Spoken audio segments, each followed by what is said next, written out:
Hi everybody, it's time for the announcements. Real quick, the October schedule will be posted at the end of the week, so keep that in mind. Aside from that, we don't have any updates. We're still doing some polls, some player polls. So if you're a player and you haven't finished up doing the polls, there's a campaign length poll currently going on. You're allowed to vote in multiple categories for that. If you don't mind any particular length, or you like all those lengths, you can vote for all of them. If you only like one of those particular lengths, you can vote for one of them. I'm not going to bend your arm about one thing or the other. That's pretty much it as far as announcements goes. So we're going to, kind of just switch right on in to the gameplay session here. We have a new world map. You can check that out in our Discord, but this is what it looks like. Feast your eyes on it for a moment.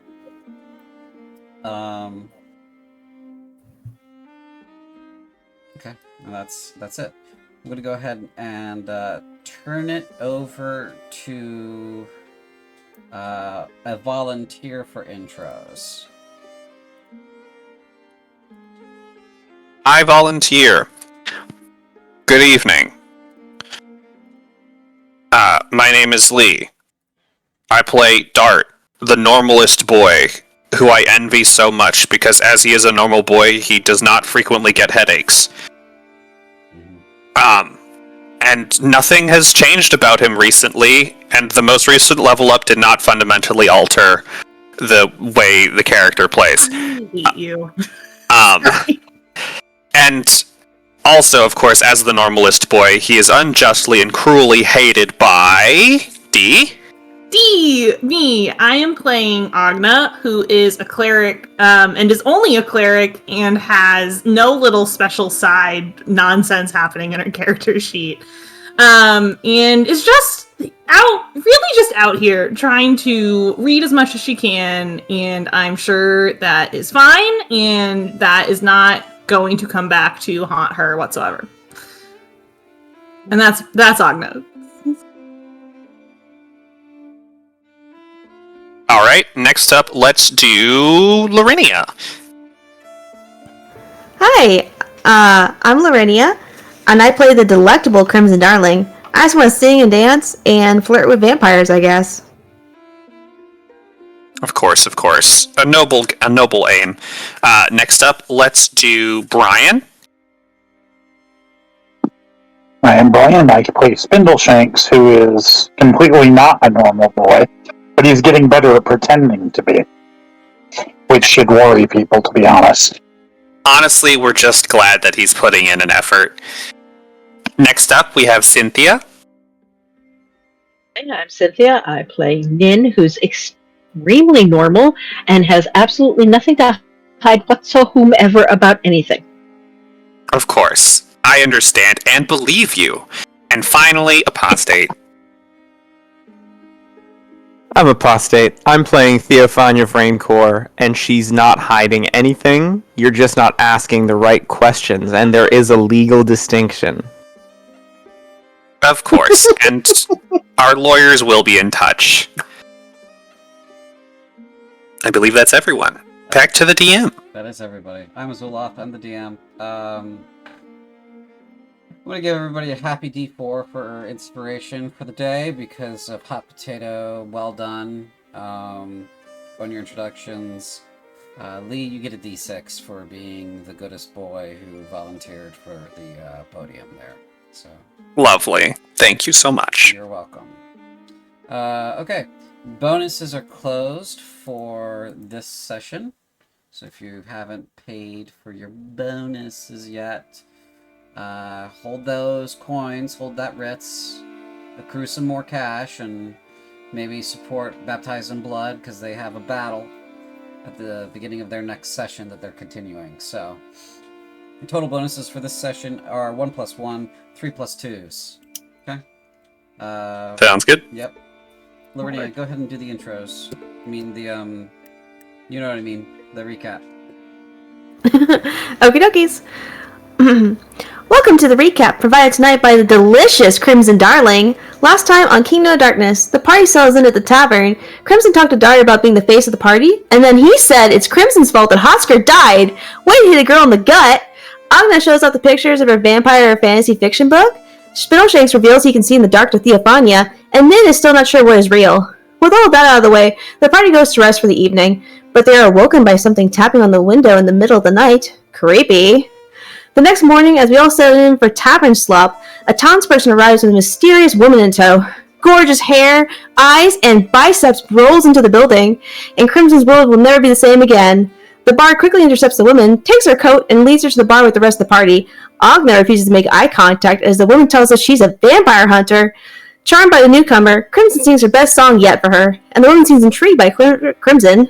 Still suspicious, Agna casts a spell and finds out the woman is not a human after all. Suddenly confronted, the woman reveals her true identity, the ancient vampire Ramia. She begins to reveal the vampire's goals of wiping out the feral vampires and their past plans to stop the war before it started. Ramia talks about the party's options with them for saving precious people, and Crimson suggests raiding the garrison before leaving town. With a few other choices, the party opts for Crimson's idea. And that's the recap. What will happen next? Find out now on Kingdom of Darkness. Okay, well done. And I Hooray. think that covers everything. So we're gonna go ahead and go back to here, and I'm gonna adjust the date because it's not the 16th right now for you guys. That's Baptized in Blood. They're ahead of you in time. It is actually 10 days earlier.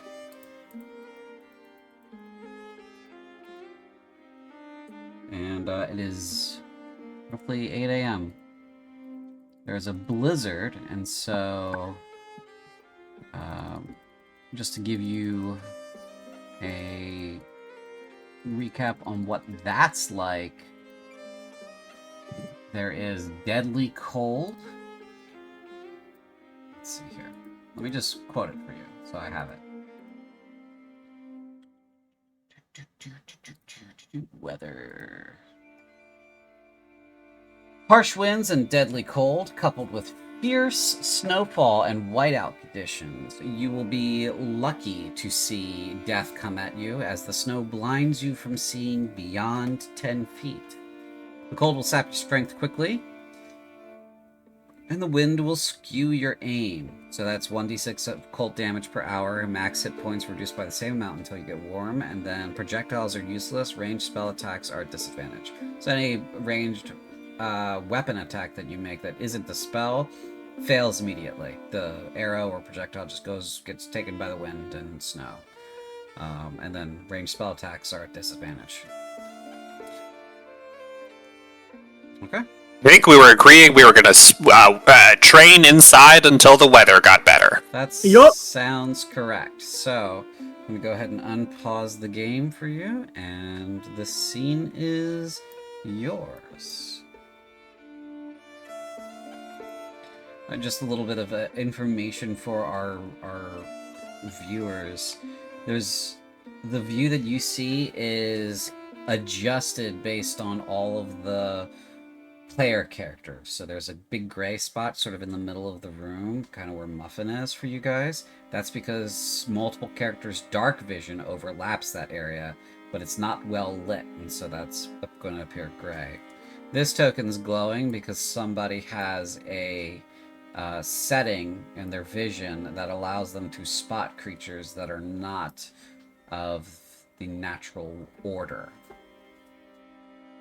So, that said, I'm going to go ahead and release once again to the players to continue their scenes. Agna will approach. Oh gosh, what is the apothecary's name? Rashna.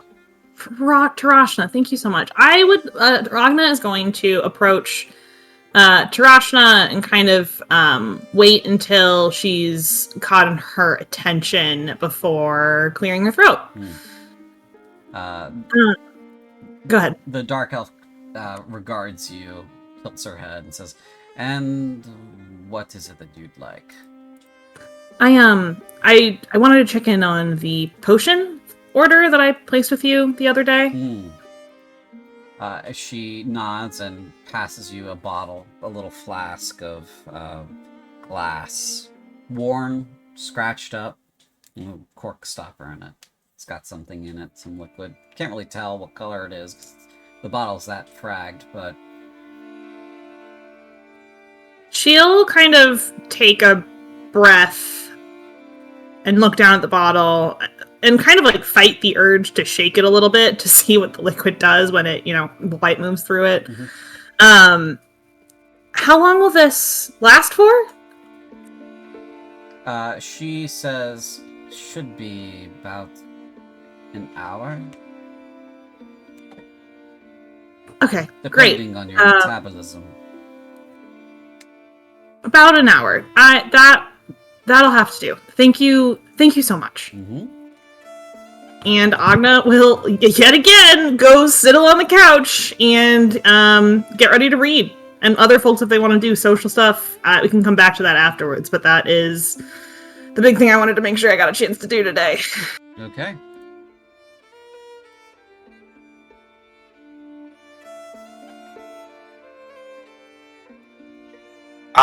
I think, yeah, Dart is gonna probably look for, like, not because he gets along or enjoys Agna's company at all, will join Agna in this corner. And maybe on the mat here, just start doing the meditation thing that he learned. I think Somewhere. Agna is in the process of unstopping the bottle and getting the little book out that she stole from Hosker's shelves. And she'll kind of look at you, Dart, and she'll go, "You can be over here, but I need total quiet for about an hour." That's excellent. I need total quiet as well. Okay, if anyone comes over here to bother us, Muffin will bark at them. thank you. Actually, Muffin, don't bark. Growl.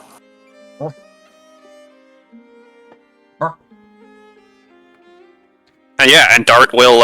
He's basically we're trying to finish observant so bad, and he's gonna start meditating, trying to the way he was doing it in prison was like picking individual sounds, individual conversations, individual sensations, and trying to focus in on each one at a time.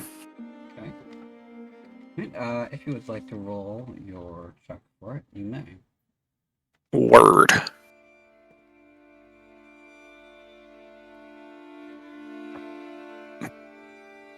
Why isn't it doing the thing?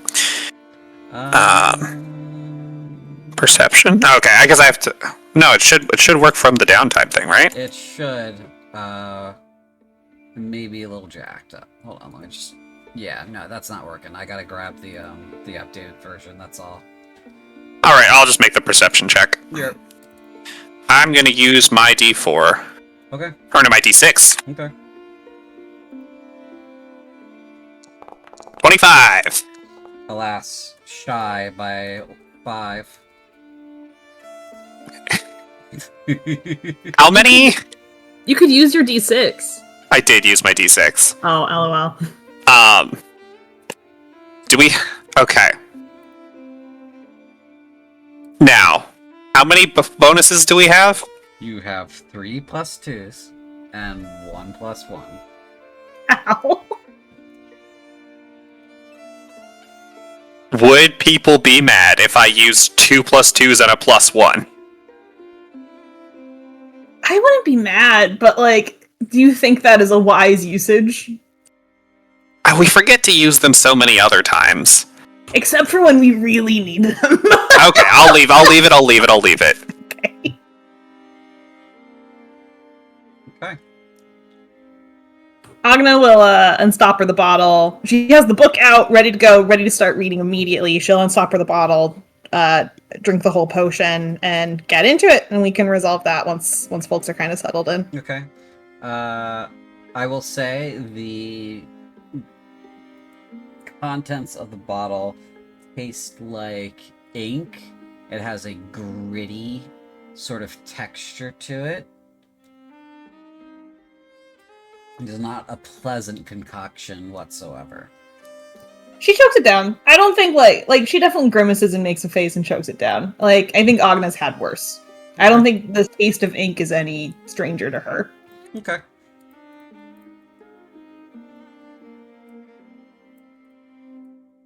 Are you just drinking straight soot?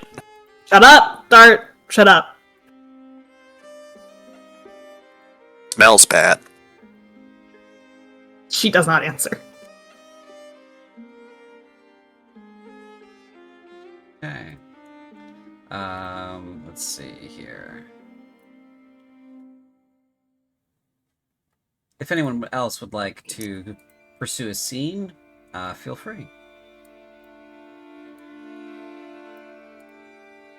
Nin is, excuse me, Nin is going to check on Sabria and see how she's doing. Okay.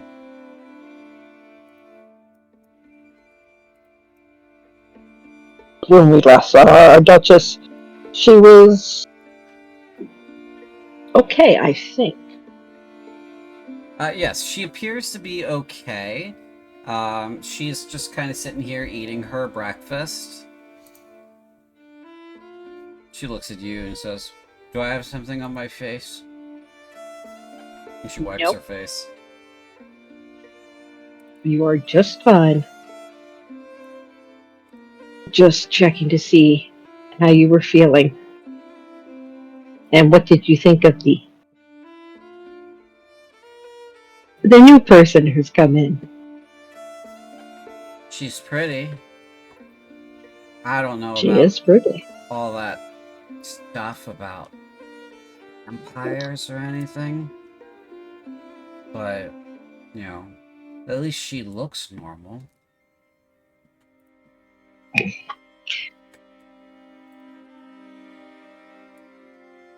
And you look perfectly normal yourself. Never doubt that.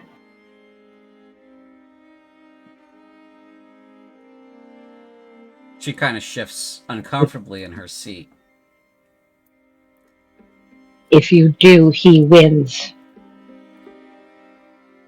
She nods shortly and quickly.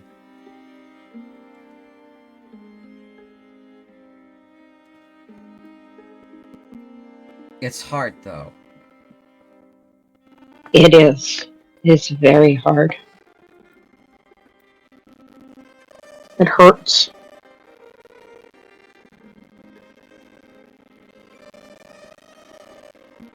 But there are options. Hmm. We will see what might happen. Who knows? If we're very, very lucky, perhaps some of the court mages can figure out a way to fix you. She nods again.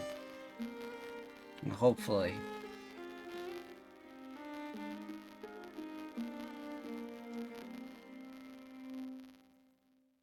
Eat your food. I'm going to go talk to her.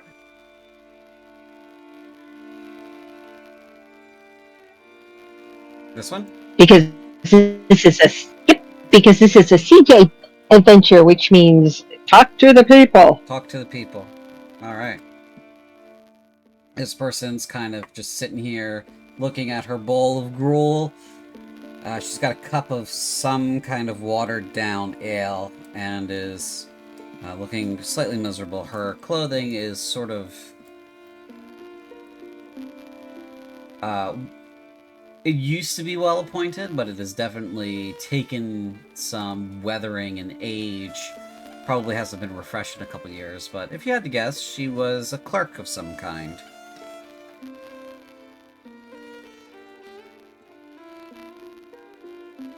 Hello, how are you? I'm Nin. Been better. Ashford.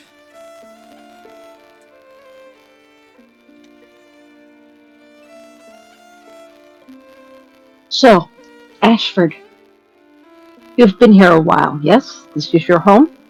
She nods. Yeah. What can you tell me about Dart? The kid over there in the corner, sitting on the rug. Yep. Which one? Yep.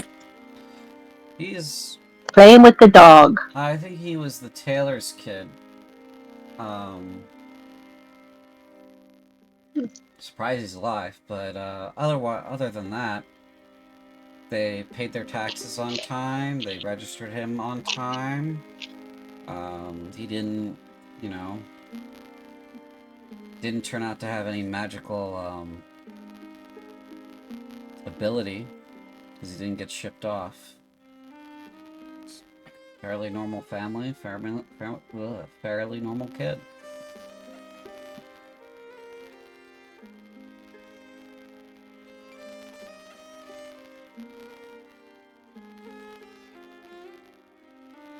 Okay.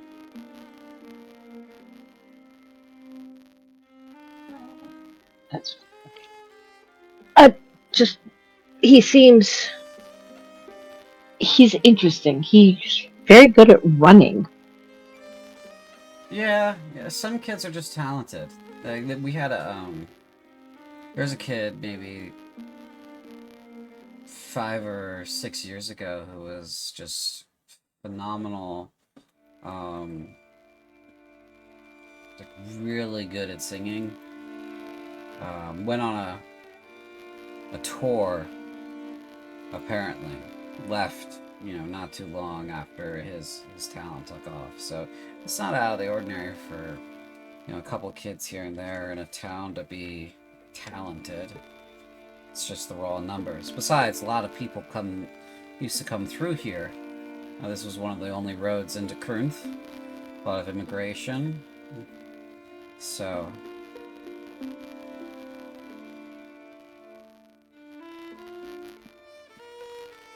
And then the demons came.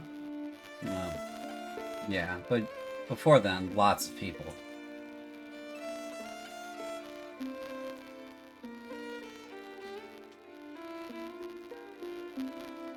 Have you thought about talking to Dart about refreshing your clothing? He's very good. It's a little odd. it's really low on the list of priorities. Chiefly making it for the day-to-day. I didn't even think about it. She picks at like her collar and says, "Honestly, it's kind of holding on to me. It reminds me of what I used to do." Was? I was an administrator over at the administration building. I did licensing and, bureaucratic stuff. Paperwork. Paperwork is important. Entire countries run on nothing but it. Yeah, this one especially. So I've been told. I still think you should talk to Dart, though. Give him something different to focus on. Make persuasion check. Okay.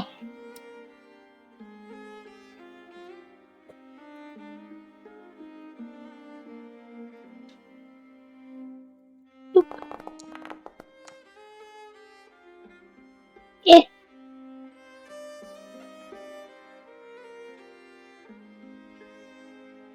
You tell me, GM. Yeah, I'm looking at it. I see it.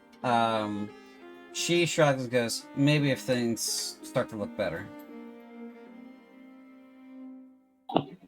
Well, if you look better, you tend to feel better. She nods slowly and goes, "Well, maybe so."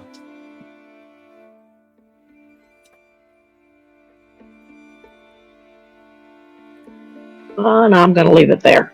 Okay.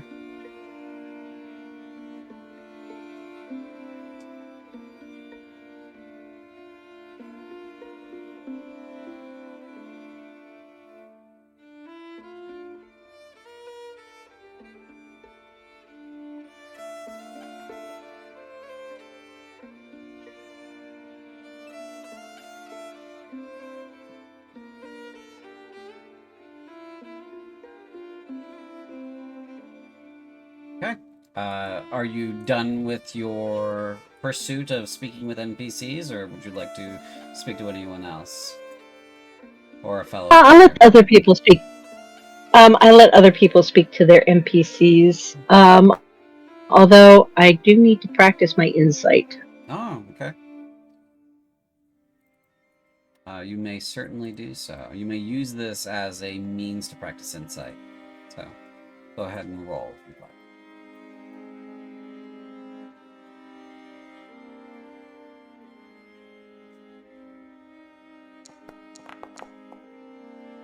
Ooh, just a little bit of progress. There's progress. Well, it's not a 1, so. Yep. Alright, who's next? I have something, if no one else wants to go first. Oh, alright. Theophania. I have 2 things. Where's Tarashna? Where is she? She's over here. Well, I'm not gonna like just butt into her conversation, as funny as that would be, but I'm gonna wait until I have like a moment where Tarashna is relatively like unbothered, She appears. and I'm gonna Yeah. try to talk to her. Yeah. Once Agna leaves, she appears to be unbothered. Huh. Okay. Cool. Theophania will kind of like, stand nearby and ask her how she's holding up. Okay. She said, I'm just gonna move you just a little bit closer. There you go. She goes, I'm holding up fine. These old bones still know how to move in the dark.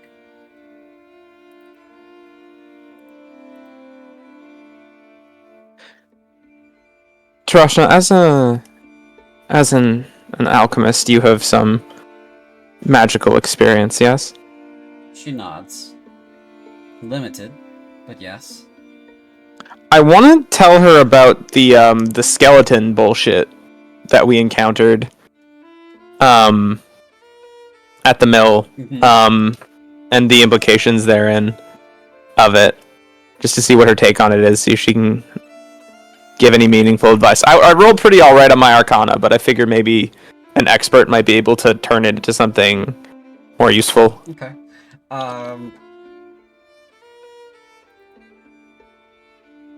Let's see here. Let's give her a roll.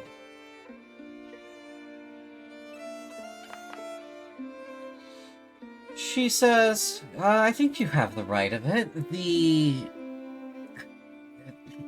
You use a lot of a particular kind of magic in a place. The land soaks it up. You're aware of the wellspring, yes? How it works? Sort of. I wouldn't call myself an expert. It's a permeating force, right? Mhm. So, chemically, right, there are these spaces between all of the things that make you up, right? And the wellspring energy fills those spaces. The spaces are very small, but so is the energy. So when it saturates something, it fills so much of that space that it alters the nature of that, right? So it's sort of like if you were to take a glass full of sand and you filled it with water. The mass of the object changes because it becomes filled with water, but the volume doesn't. And so a magical thing's volume hasn't changed, but it has become more massive in this example. More energetic is really the best way to put it. So I think you've the right of it. They did a ritual and saturated the ground with enough magic, enough wellspring energy to get it to continue to do the mechanisms of the spell until destroyed, essentially.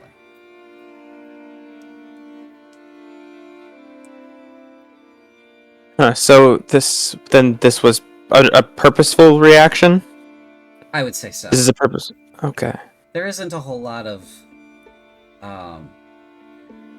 naturally occurring or wild magic that happens that has an effect on things that is visible and does not take a great amount of time to play out is usually extremely rare. Usually there's some kind of source to it, like a vein of hydrolium becoming uncovered, for example, or a lightning strike onto something that was charged with enough saturated energy that the release causes something to happen, right? Random acts of chaos, right? But unnatural or synthetic is a lot more common, in that an elemental creature is an expression of wellspring energy around a particular physical material that is similar to itself. So ice, for example, very often ice can animate when saturated with enough wellspring energy. That elemental creature is, something of a mindless expression of energy. It is hostile to things that are hostile to it, and what it determines as hostile to it is perhaps mathematical rather than rational in a sort of thinking sort of way.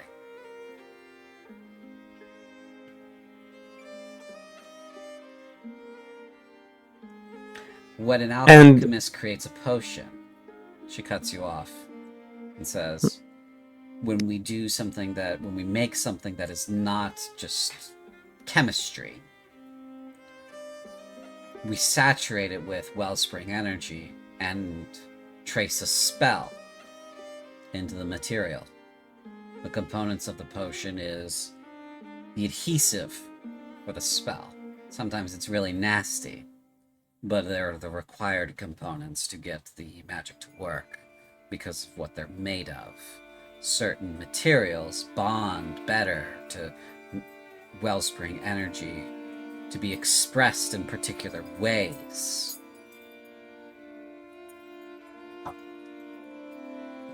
That's generally how that works. I see. How could you unglue a reaction in process? Let's say if someone were trying to create a similar kind of phenomenon again, how hard would it be to make that fizzle or come undone? Well, if the rune work is plainly visible, you could just break that. Destroy the physical materials that are bonding the spell work together, and you'll succeed. Now, sometimes there's a backlash, depending on what is woven into the spell. Sometimes the sorceress are cunning enough to weave in a defense mechanism for the spell they're trying to enact, but often that's not the case. These sorts of glyphs are reactive, though, so you won't know that it's there unless you trigger it or you are very careful in discerning its presence. There's no easier way to kind of nip it in the bud? Unfortunately, no. You could... It would take a lot out of you, but you could do an opposite charge. So, best way to put this is cold, or ice, and fire are opposite expressions of the same energy, thermal, right? Mm-hmm. If you were to meet fire with the negative energy that is the entropic energy that is cold, the absence, it should even out, but it takes a tremendous amount of that null or negative energy that the actual mechanism isn't like charging something, but you'd be removing energy to sort of create enough of a void for the heat to move and spread out. But that's how you would have to do that, and it's very dangerous because that could trigger the mechanism that causes the backlash. So you have to be careful. It is better to examine the thing first and make a determination whether or not destroying it is simpler, which is often the case, or neutralizing it in some other fashion. Dispel magic spells are structured to do that explicitly. But they take a great deal or a great quantity of energy to accomplish. So you will be spending a great deal of energy to neutralize the hostile spell regardless. But having the actual dispel available to you is very helpful in that regard. I see. What would the opposite energy to the one that I described to you at the mill be? It's not quite as straightforward as fire. No, necromantic energy, it depending on what it is doing, it may not be a straight force of entropy. It may perhaps be animation, which is bonding. And so you would want to do the opposite, which is unbonding, which is destructive.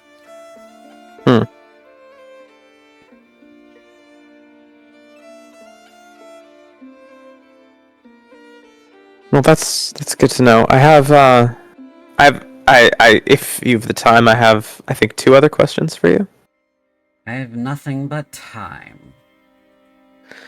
Do you have any other interesting alchemical concoctions with you? Define interesting. Amusing ones. Are we talking about seeing magic pixies in rooms where they do not exist, or are we talking, dyeing someone's hair the wrong color?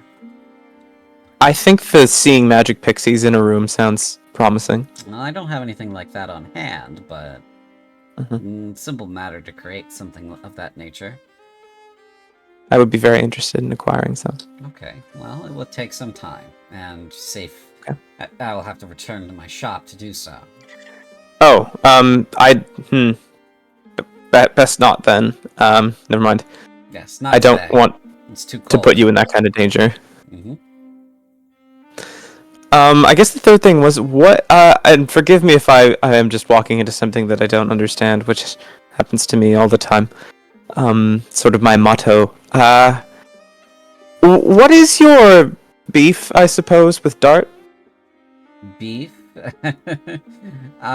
It's not anything in particular.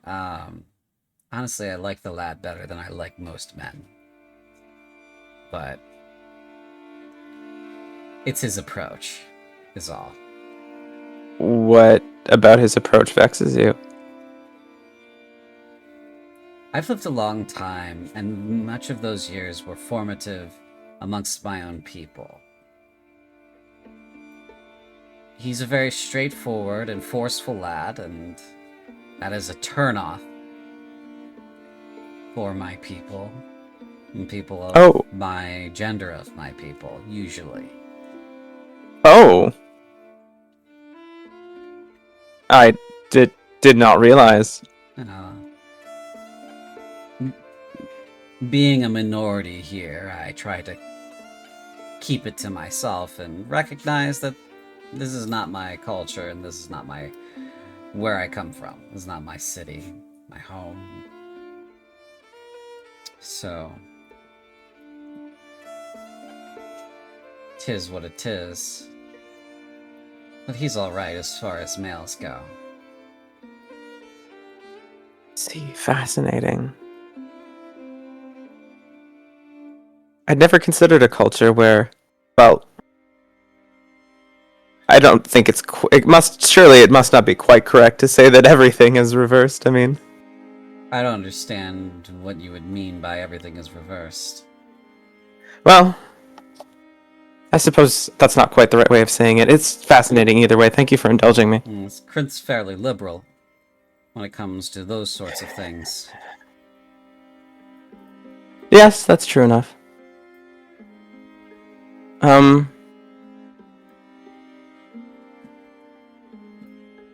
but you don't. But so you have known him for some time then. Oh, Dart. yes. I mean, all his life, as short as it is. has he always been so troubled? These are troubling times. Well, that's fair.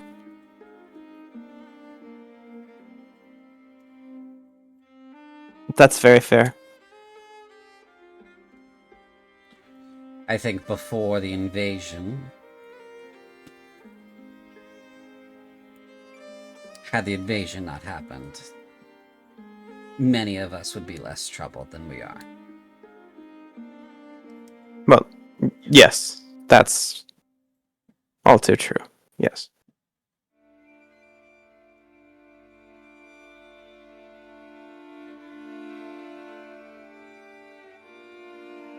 One final thing. You your people, as limited and crude as my understanding is, you live underground, right? Indeed. So you'd be familiar with environments that are underground or maps that are underground. Yes. And Theophania's gonna try and replicate like some version of the Hellraiser map that we've been getting from Skimbleshanks. Oh, okay. And she goes, this doesn't appear to be anything natural. So this doesn't reflect a natural sort of cave system or anything like that. It's too symmetrical, too precise. So these were intentionally crafted? That's the circle, whatever. You're showing her the circles, right? Yeah. Yeah. Yes, this is intentional. This isn't some natural formation or anything like that. Huh.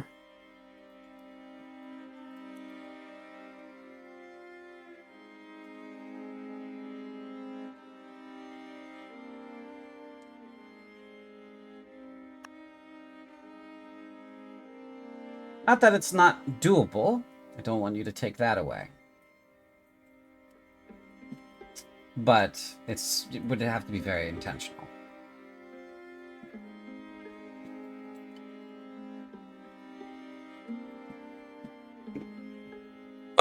Understood. Thank you very much, Sharashna. She nods and goes back to her tea. There is one other NPC that I want a minute with. And I understand if I can't.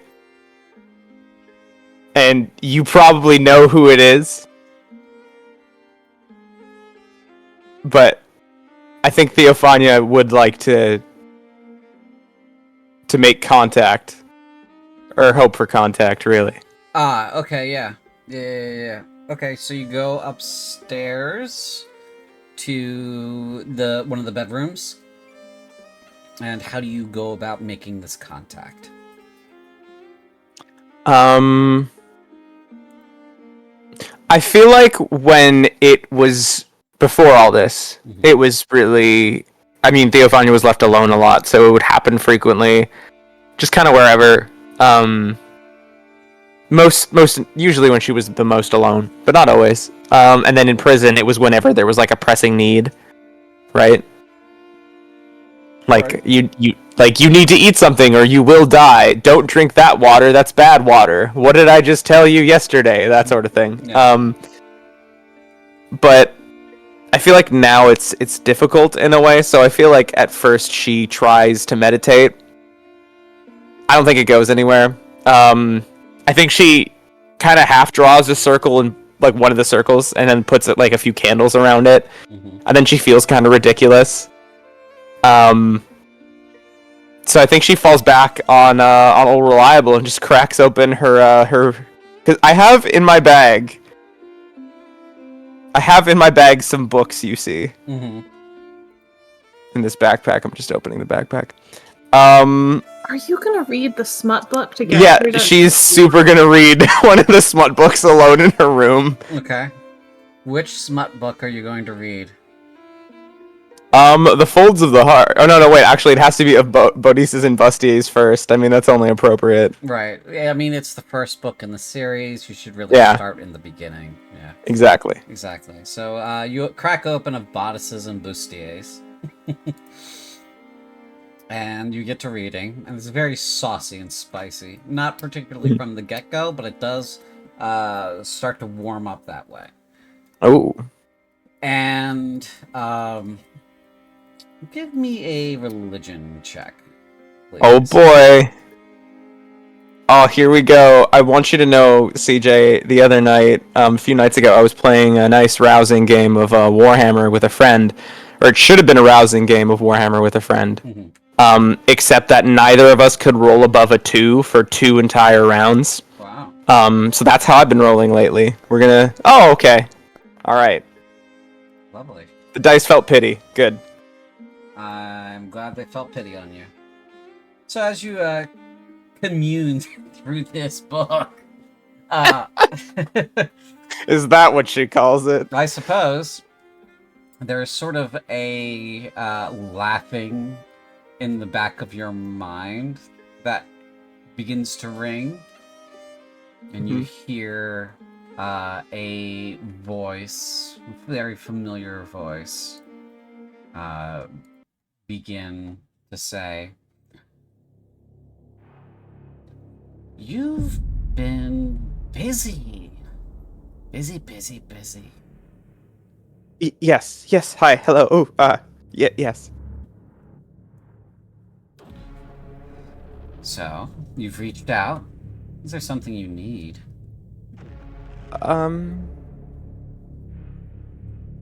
Is this a good time for you? Are you busy, or... She looks amused in your mind.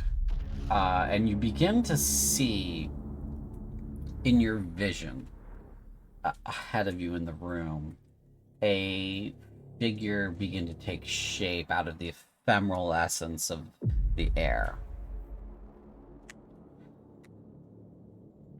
I'm as busy as I like to be. I see. Yes. Fair enough. I've taken the time to come see you. What are you reading?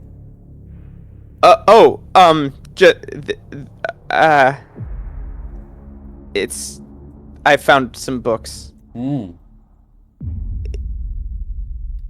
It's, I suppose it's an erotic thriller. Mostly nonsense. Anyway, okay. Make a charisma saving throw for me. Oh, no. Here we go, everybody. This is my best stat, so here we go. Noise. She go. You hear her cackle. Oh, I just wanted a peek. Fine. I'll have to wait with bated breath to find out more about that. So, you had some purpose to this call, or are we having a social visit? I do miss our social visits so much. But I suppose it's not really the time for that.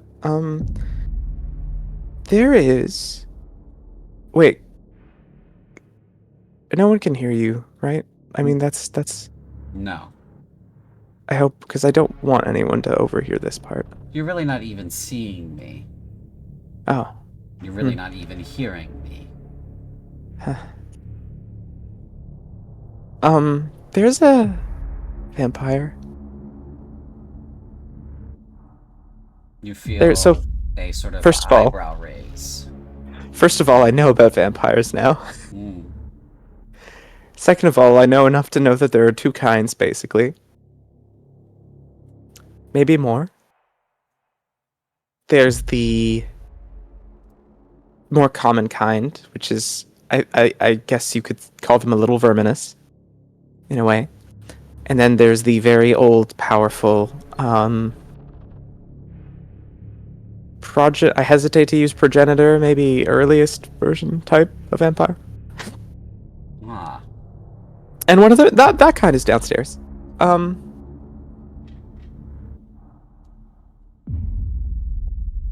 And she's been very forthright about a lot of things.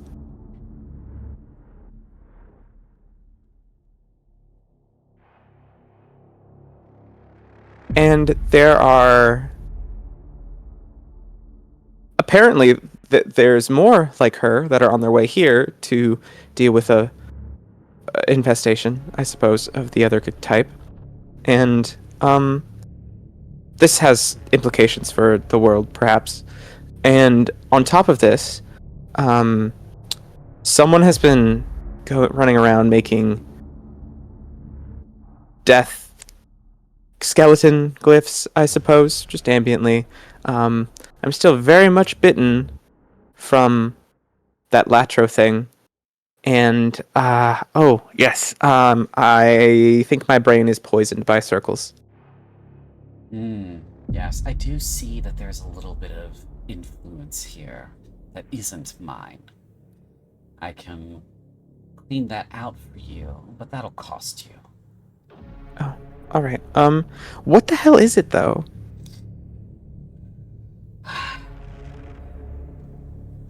So, this sort of thing is a gateway that you can use to pass into a place that is locked, that is not normally accessible. A specific place. Yes, if configured the right way. Is it your sort of place? You could take something like this to one of the Screaming Hells, for sure. If you so desired.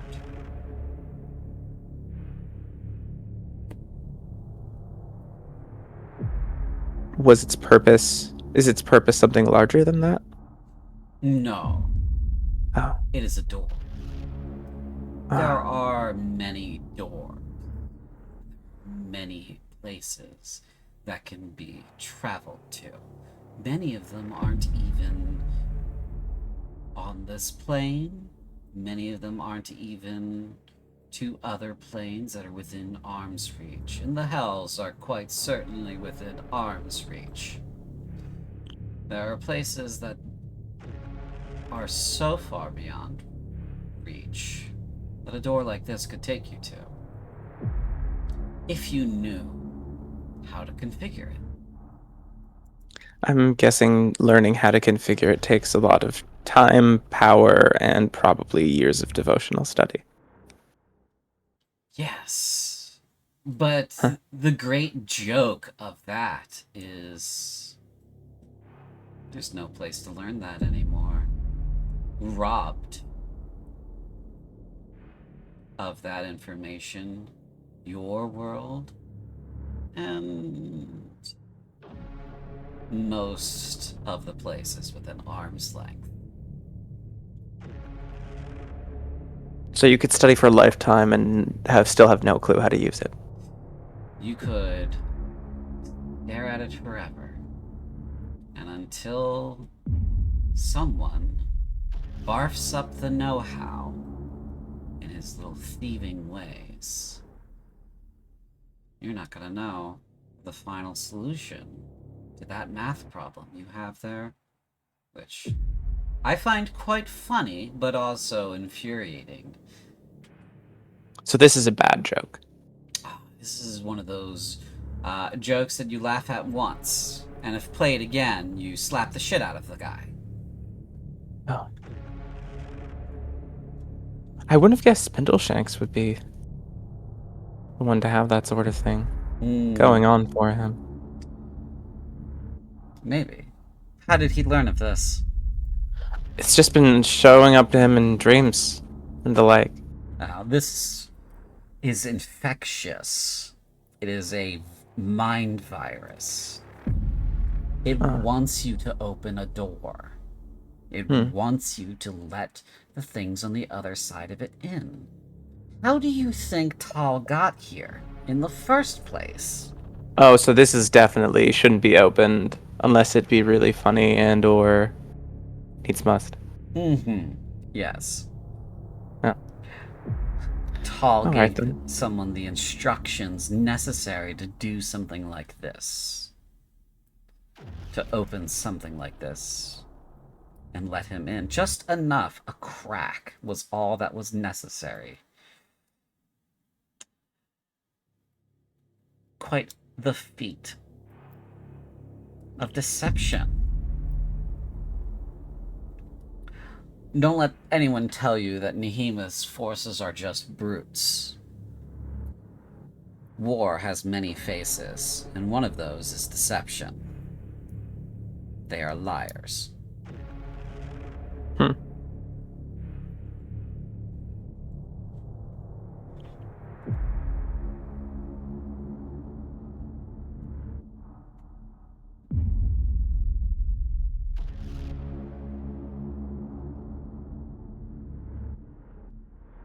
Was that all you Well, had for me? Should I be concerned about this vampire thing? I'm a little concerned about the vampire thing. Don't get bitten if you can Okay. help it by one of the verminous ones. It's nasty. Okay. All right.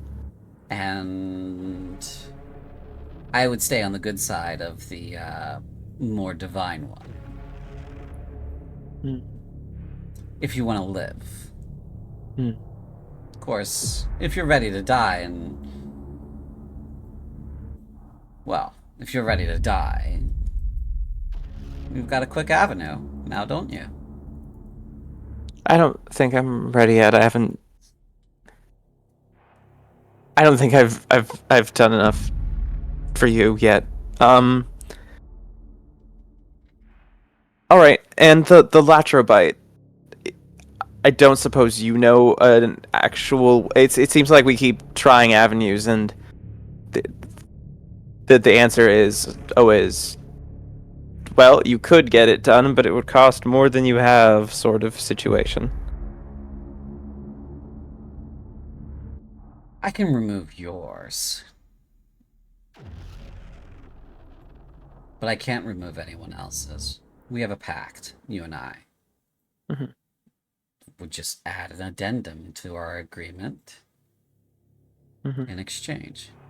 Just like I could add an addendum to our agreement to rid you of this mind virus about these doorways. Right. And doing that means that then I do something for you. Yes, or there are conditions added, depending on how Oh. I feel about certain things. Oh. All right. Well, that's certainly. That is a tempting option. But then again, I mean, like, I suppose theoretically I could just come see you, and that would be, instead I would be like, hey, it's me, and instead of you always having to trudge all the way out here. That seems a little fair. Yeah, but if you came to see, there'd be no going back. Oh. No one goes home from the port. Why would you want to? So it's more amusing for you if I'm out here. There's the routine and debaucherous play of Vilam Valam, which is your just reward once you've done enough entertainment in the land of the living. Of course, you arrive early. We may not be able to hold a place of honor for you. You wouldn't want to be a lesser act, would you? No, I want to be whatever act lets me stay closest to you. So Right. So, understood. get used to the idea of devising your own entertainment. Then. Understood. Thank you. That's. I wasted enough of your time. Thank you. I have a lot of things to do. your words, and you feel the presence leave you. Theophania tries not to pout because she feels like it's like, you don't say something after someone's just walked out of the room. Mm-hmm. And then she keeps reading her smut book before she goes back downstairs for a little bit. Okay. Let's shift camera focus to someone else. Let's see. Spindleshanks and Crimson haven't gone yet. So, who would like to go first between the two of you? I'd like to go if that's okay. Yeah. So long as Brian's good with that, unless he wants to go first.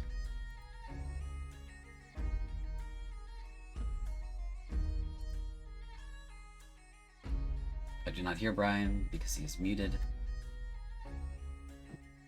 Brian is here. Okay.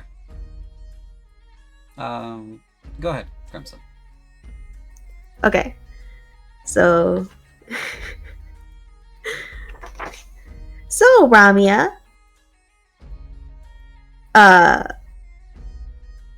How are you? I'm good. Good, good. What's your type? My type of what? People you're into? What type of people I'm into? Yeah. Let's see. Good, kind people. I enjoy people that are, clean and well taken care of. They take good care of themselves, that sort of thing, and the people around them. They're not a lump that makes others care for them. Instead. Mm-hmm. That makes sense. That makes sense. I'm very kind. Okay. Do you have any pets? No, I don't have any pets. No pets, huh? If you were gonna have a pet, what kind of pet would you have?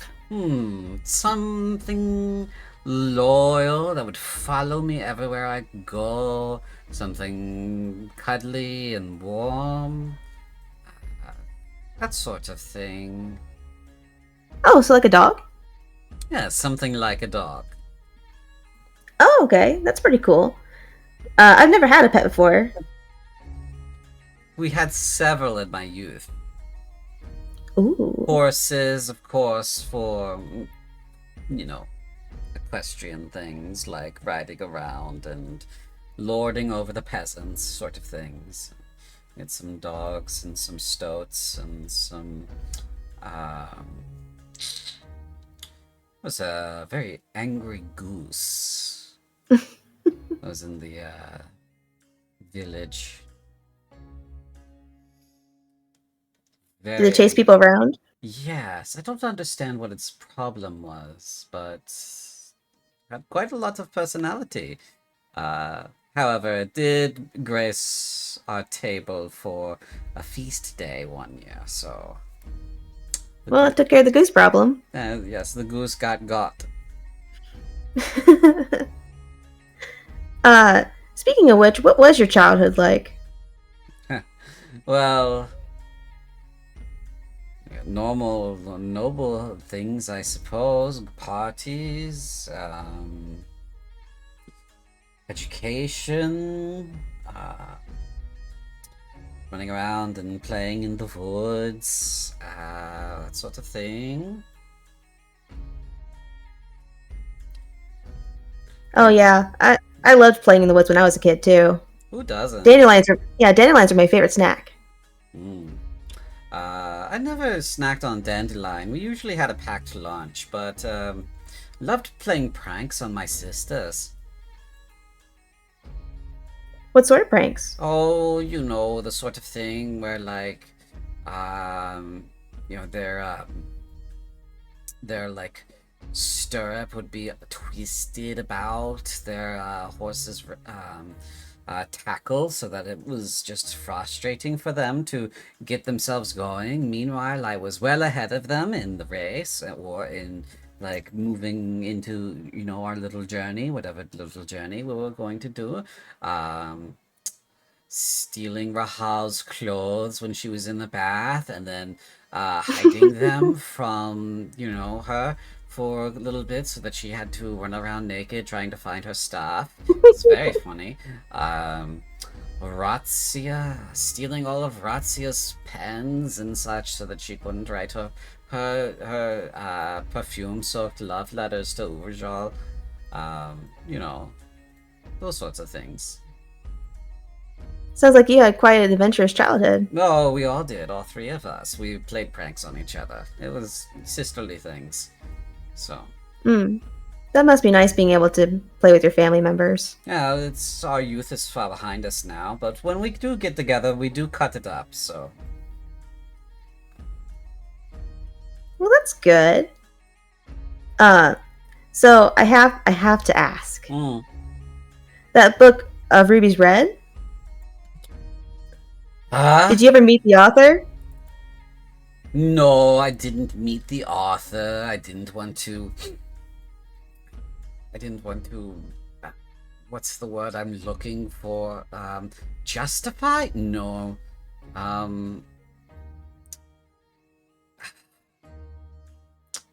Dignify, I think. The trash.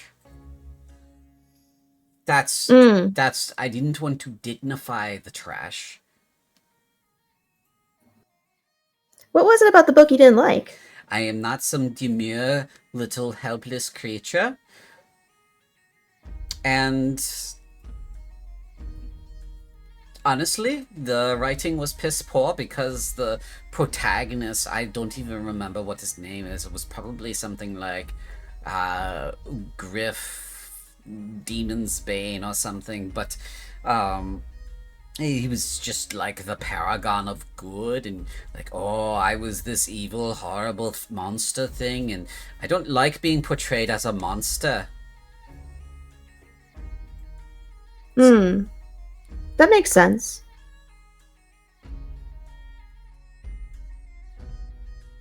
Yeah, that makes a lot of sense. If you're bastardizing a book, you wouldn't want to read it or have anything to do with it.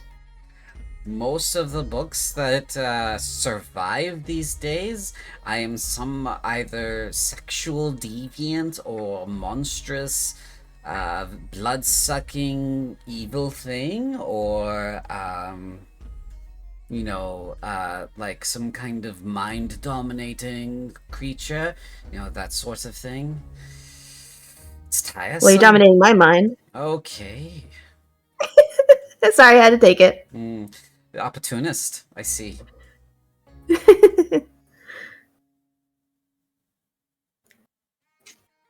So, is there a Mr. or Mrs. Rami out there somewhere? Get it, girl. She goes, no, I'm not married, if that's what you're asking.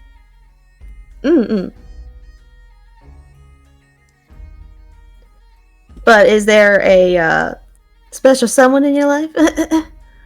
Special someone? Well, I suppose if you're asking if I've had lovers or if I have a current lover, I don't have any lover right now. Mainly because I'm all the way out here by myself, and it would be selfish of me to, try to take Urjal with me. So that would be a problem. He's hanging out with Razzia right now, which I guess that's fine. Oh, okay, that makes sense. So, no, I don't have a lover right now. What about you? Do you have one? Which one of these folks here in your little group is the apple of your eye? There's no one in my life right now. Shame. Yeah, there's never been anybody. Double shame. Yeah, the most shameful. Yeah. It's great fun. You should try it sometime. Well, I'd love to try it. Okay. One day. Someday. Okay. Maybe sooner, maybe later. Uh-huh.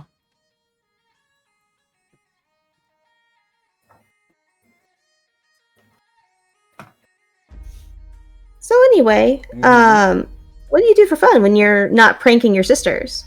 What do I do? Well, I live a very busy life of vampire hunting right now, so I don't have a lot of fun, as it were. It's very rare for me to have a down day inside of a town, so, you know.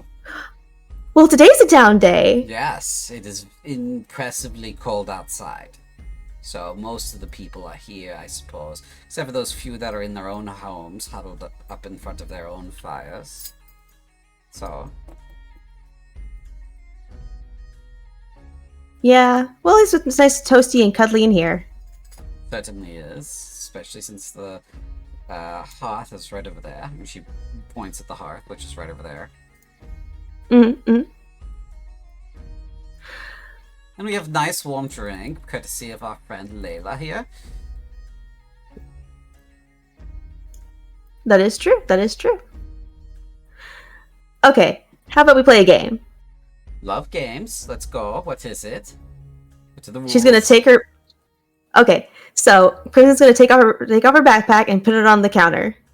Okay. You have to guess one thing that's in my backpack. Oh.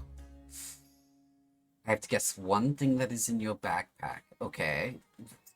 What do I win if I guess correctly? Maybe a kiss? That's fun. I would say, and she kind of takes a moment to pause. Obviously, if you lose, I get a kiss. And if you win, how about I give you 30 gold? Okay, wait a minute. What? That seems like a heads you win, tails I lose a little bit. What? Okay, how about this? If you don't guess correctly, I get a kiss. Mm-hmm. If you do guess correctly, I get a kiss. Okay, that's the same. That's the same thing. I understand what you're fishing for. Mm-hmm. Are you looking to do that sort of thing in public? Kissing? She nods. I don't see why not. Okay. She will take a second. She says, "You have beans and potatoes in your backpack." Who's gonna rip the backpack and look inside and go, how? So I can smell them. Oh. Didn't think about that. Mm-mm.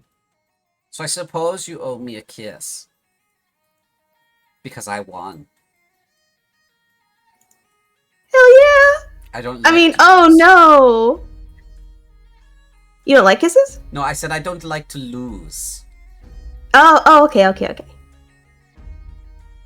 So how do we do this? Do I just lean over? She turns her cheek to you and taps her cheek right there. Please. Okay, Crimson kisses her on the cheek. Thank you. I will of course honor my prize. You want some beans and potatoes? No. I do not want beans and potatoes. They're fresh beans and potatoes. We got them from the castle a couple days ago. You should probably consider adding better things to your backpack. Oh, you mean like steak? So that way I can make a stew. Well, I guess if there was steak available, a nice stew would be good, but I don't recommend trying to cook it in your backpack. That doesn't seem productive. No. See, like what I'll do is I'll chop it up using my longsword, and she pulls out her longsword. Okay, and she... I'll chop it up, and then I'll like just stir it all together, pour some broth in, and then heat it up with precipitation.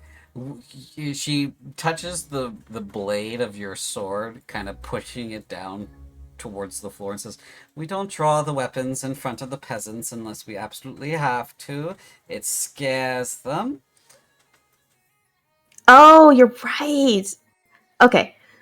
Hey Layla, do you want some beans and potatoes for stews? She kind of side-eyes you and says, "Yes, absolutely. Give, please. Literally anything but this millet." Okay, Crimson will hand her backpack over. Okay. She takes the beans and potatoes.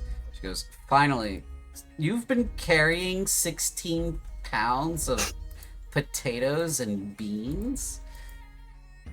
I kind of forgot it was in there.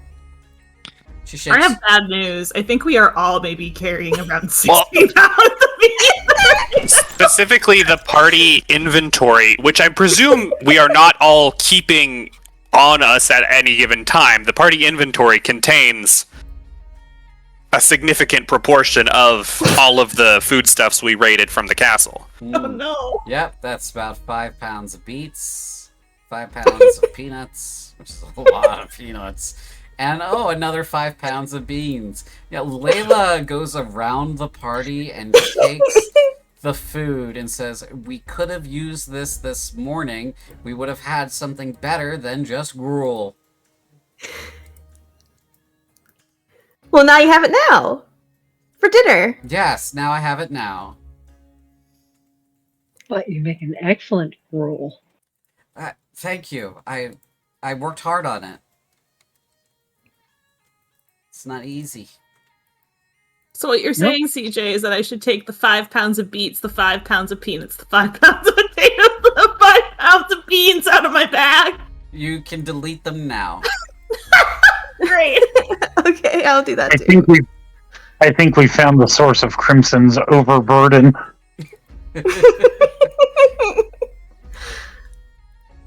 Dart's like, you weren't fast enough, Crimson, and Crimson is like, I was trying to carry all the potatoes.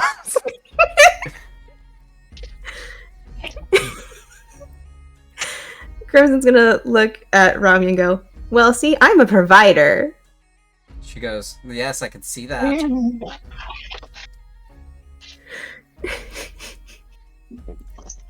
We're gonna have a great stew tonight. And I think everyone will appreciate that, which is very nice of you. And others.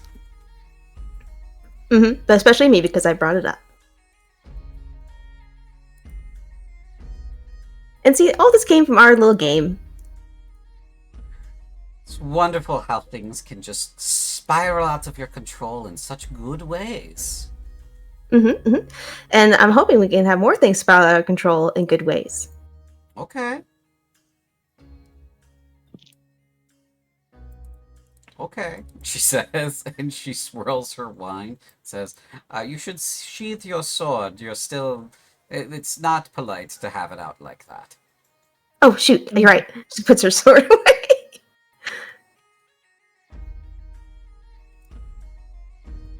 She goes, "Maybe we'll fence later. We'll see how that goes, huh?" Ooh, no, I'm not good at... I'm not that great with swords. It's a practice thing. You'll get it. You just have to, fence with somebody who knows what they're doing. Oh, so it's like a date. It's like a dance. Like a dance date. Sure.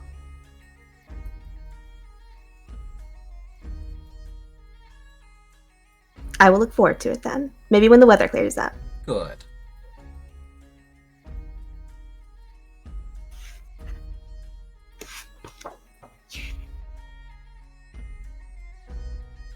Okay. Okay, I have to tell you one last thing real quick. She goes, "Uh-huh."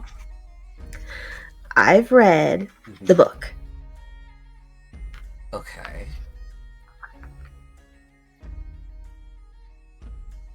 So, yeah, I mean, I don't think it was that bad. I suppose if you found it entertaining, it wasn't that bad. But that's me being very kind about it. I just thought, in the interest of being very honest, I should say it. Honesty is a phenomenal characteristic to have. Mm. And I appreciate that. You're welcome. Thank you.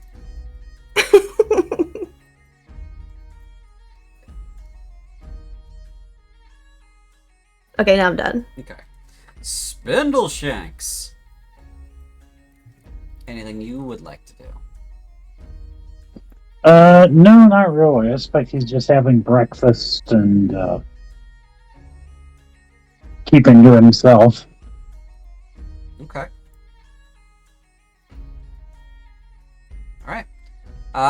Then we shall move on.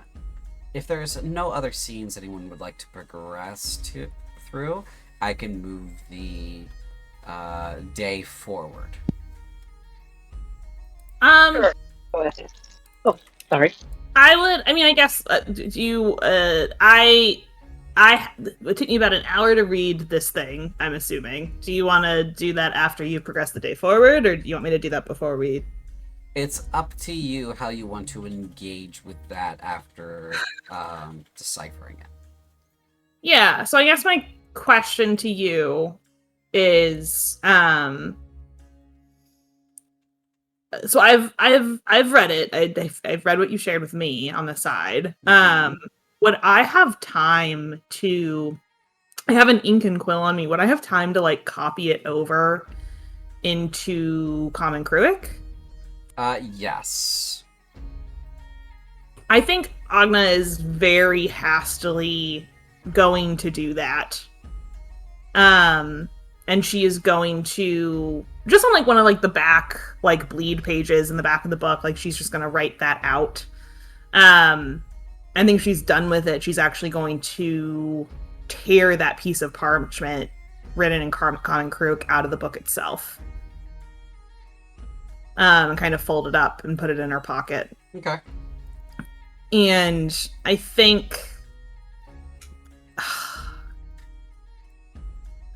she looks at the book in her hands and she kind of looks over towards the hearth at the center of the room. And I think what she's ultimately going to do, at least for now, is slide the book kind of back into her bag. Okay.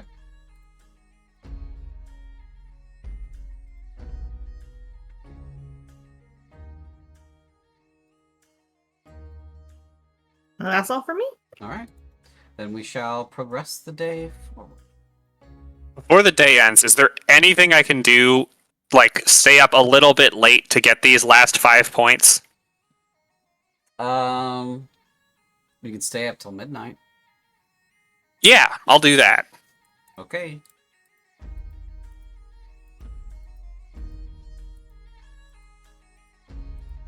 I suppose. Yeah, I'll be. I mean, I'll take watch, and I'll be honing my observancy skills while I'm watching. All right. Then you will complete it without issue. Lovely. Cannot fail. All right. How does everyone go about their evening?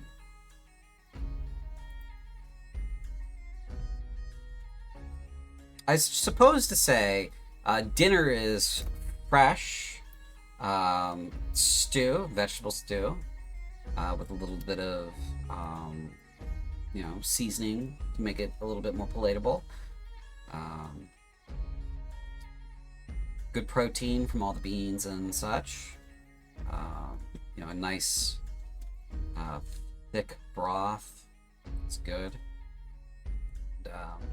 Very hearty, very, very fortifying sort of meal.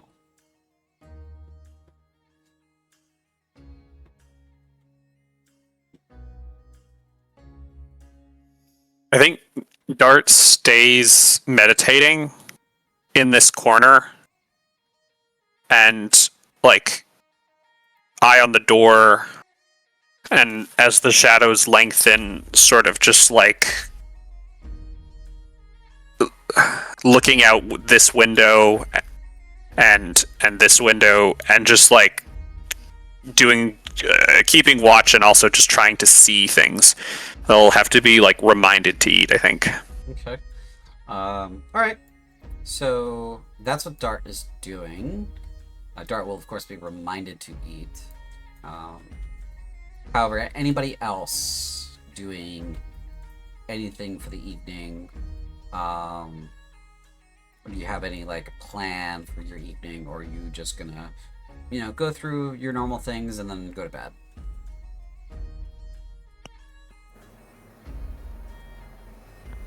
I wanted to talk to Tarashna.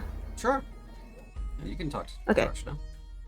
Okay, Crimson's gonna go over and talk to Tarashna real quick. Okay. Well, it's not real quick, but yeah. Hey Tarashna, Hmm. Hello. I believe I owe you a story, don't I? Yes, I think so. Okay, where do you want to do it at? Oh. Is this not a good place? Well, do you want to? I could keep standing here for a bit, or we can go sit together at the bar or at one of the couches or something. The bar is fine, I suppose. All right.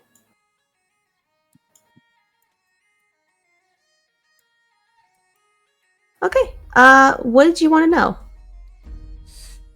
Well, I suppose you have an interesting heritage. She gestures at all of you.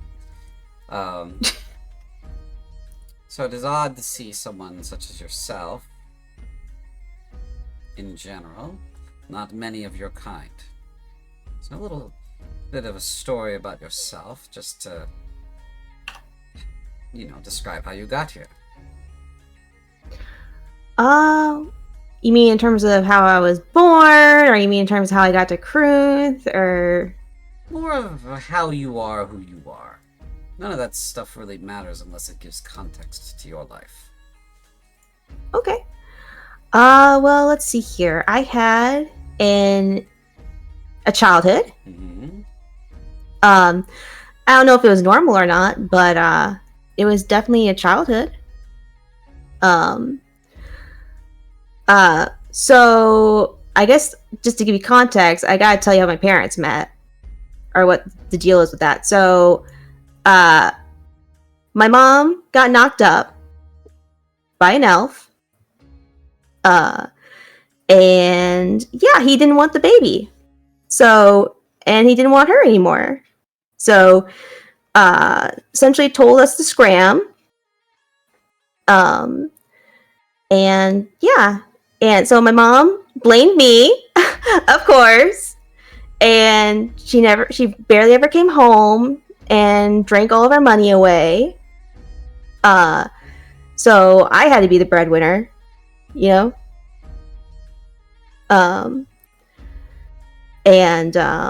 So yeah, I've been entertaining since I was really young, you know? I stuck around until until I was around, how old was I? It wasn't that long ago. I think I was about 16 when I left home, give or take. How old are you now? I'm 25. So yeah, not the easiest kind of childhood, but what can you do, right? Not many folks have an easy childhood, so you're among good company there. yeah, pretty much. I have a little brother who's a full elf. He's my half brother. I've never talked to him because the last time I tried to talk to him, my dad was all like, "Get out of here," and he scared me away. So that's great. So, yeah. It's really not that exciting. I can go into more detail if you want, but I'm really not that exciting, to be honest. Oh, I understand your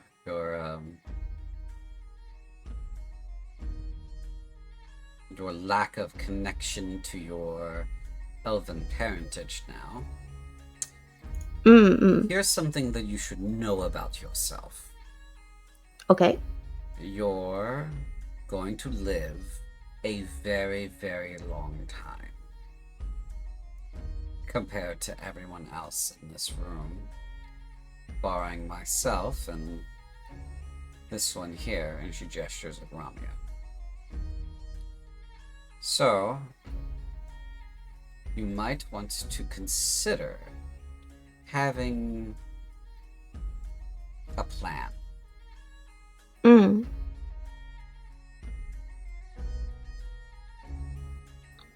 What kind of plan? Well, for starters, surviving this whole mess, because that would be step one. After that, you're going to need to find a way to make yourself alive for the rest of your life. It will be a very long time. Not as long as myself or, full-blooded elf like your brother. Your mortal blood will eventually cause you to perish. Will still be a great deal of time. It varies from my experience. You could live 150 years, you could live 200, you could live 300. Depends. So, you might want to begin planning on how to meet your natural end, as opposed to only getting to live 10% of your life. Because you're what, in your 20s, you said? For some of you, for some of the humans, in your 20s means a third of your life is over. With 2/3 behind you. For you, it's only 10%. Oh, wow. On a average, I would say. So consider that in those terms. Now you could spend more time in dalliance, if you'd like, and listlessness, or you could get serious. You're very talented. That will take you far, and you could be talented for a very long time.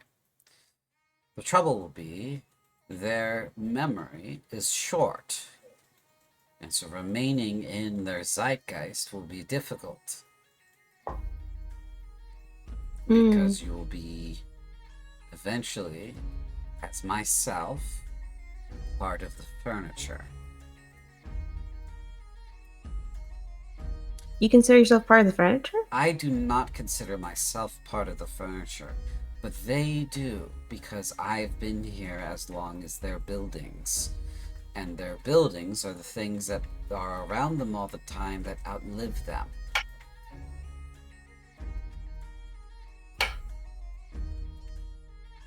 Which makes me similar to their buildings in that I am an edifice that has been here, has always been here, and will be here after they are gone. So there's no urgency in getting to know me. Oh, that's not very nice.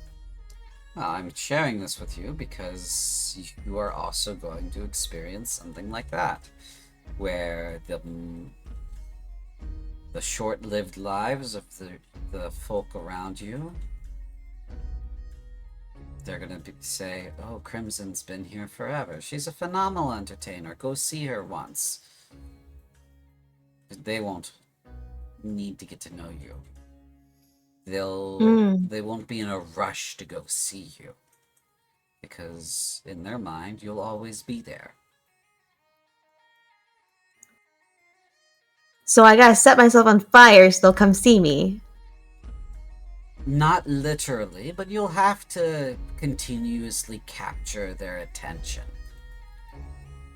if you want to entertain for your life.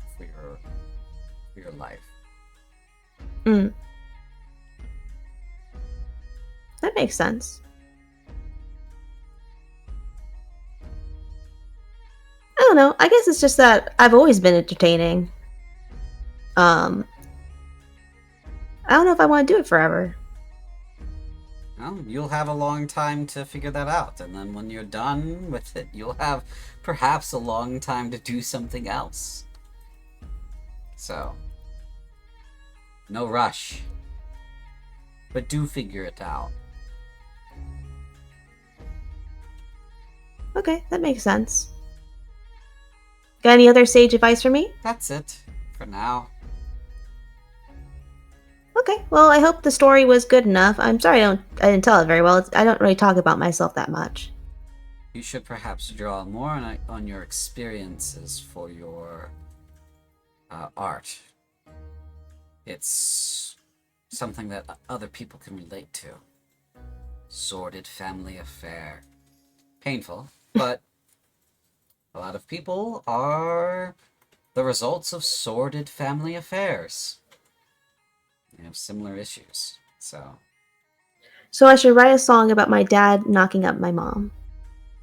Yes. But not explicitly like that. Be artful about it, is what I'm saying. Okay, yeah, I can do that. I do have a sad song about my family. I guess I should sing that more often. Yeah. When it makes sense, you know, don't bring down a mood that's already down, you know? She gestures at this tavern. Not a whole lot going for these folks at the moment.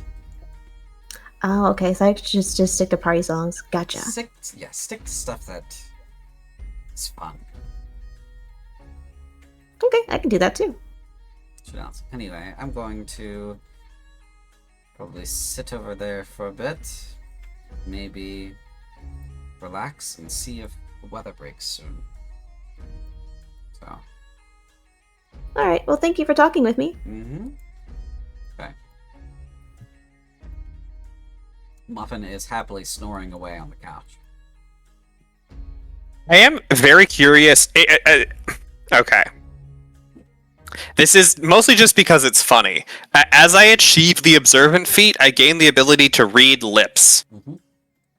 So, at what point am I starting to pick up on the conversations that are happening? Well, I am assuming the conversation Crimson is having with Rashna is earlier in the night.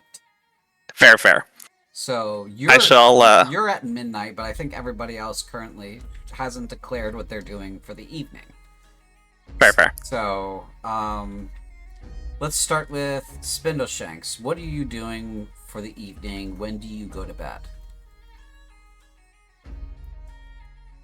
He is drinking in a dim lit corner, and he'll probably wander up to bed at midnight.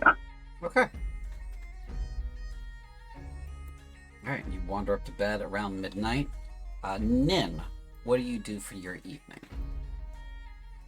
Jen is going to have dinner.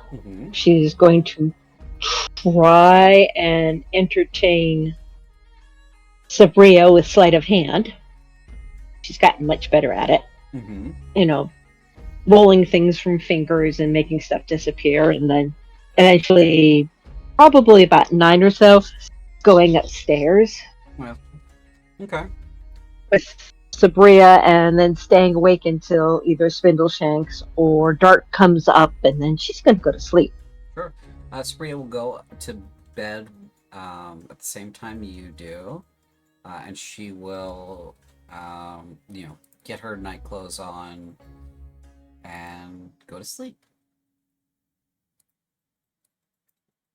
She's one of those kids who's like, who will bundle up like a caterpillar fully, and then inside of 10 minutes after falling asleep is spread out on the bed with the blanket only wrapped around one leg. She's like, the mouth is fully open, breathing, and she's just kind of sleeping like that, very ungracefully. It's okay. Kind of wish you could sleep like that. Yeah, me too. Okay, so Nin goes to bed fairly early, but stays up until somebody is in the room to take a watch. Theophania, do you ever come down, or do you just spend the evening with your book? No, it's not. No, she'll return to it later. She will come down. Okay. You come down for dinner, or earlier than that? Okay. A little earlier. Okay. Anything you want to do?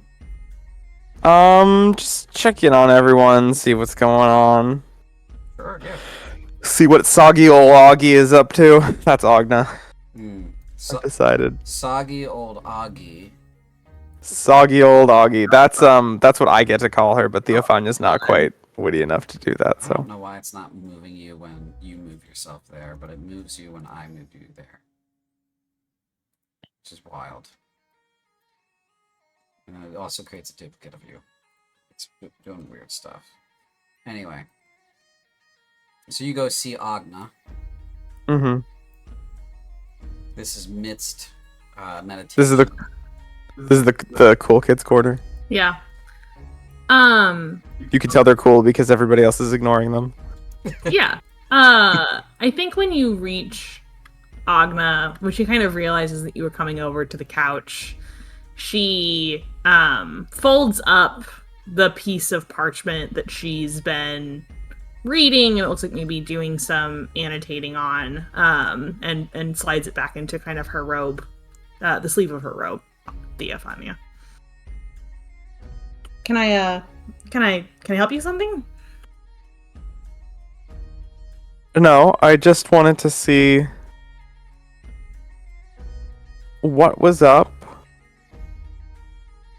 Our guard dog has fallen asleep, it seems. You're both awake.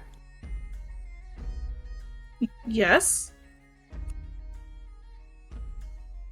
And Dart will gesture to Muffins asleep on the couch. No, it was supposed to be. Theophan just sits down, defeated. Were you making a joke? Not well enough.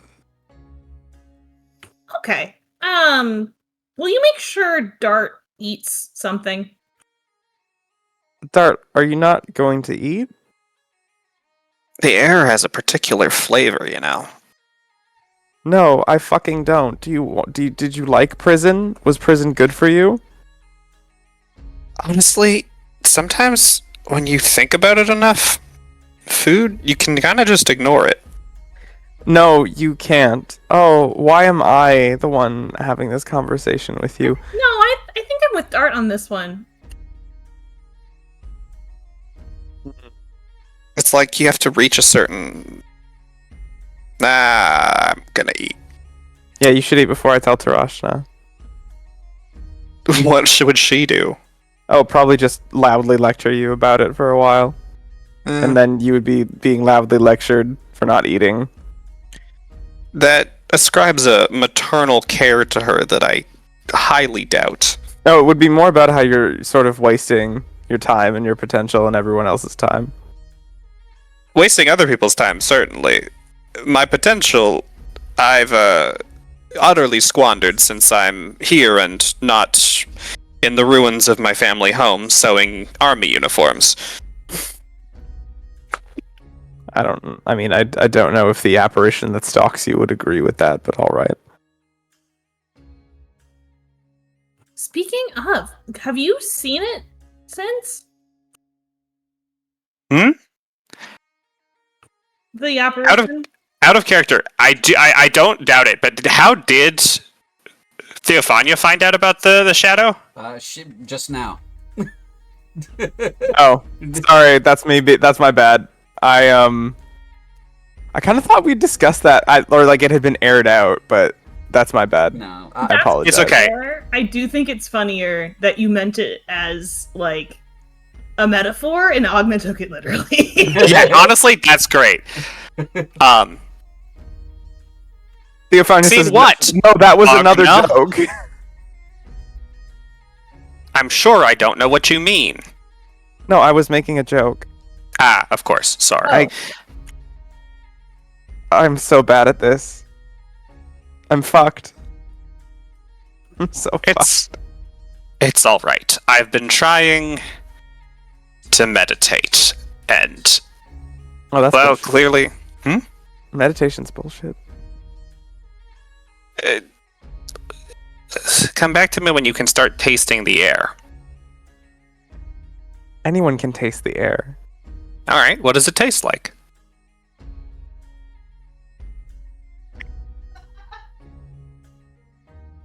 Depression. Depression. I don't just mean smell. I mean taste. Oh, you can taste the misery here. There is that. There's also Wet dog. Muffin's been inside and dry all day. I don't know what you're talking A about. dog is never entirely dry.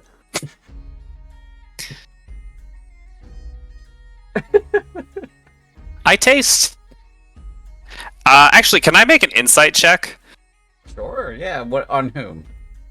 on Theophania? Sure, absolutely.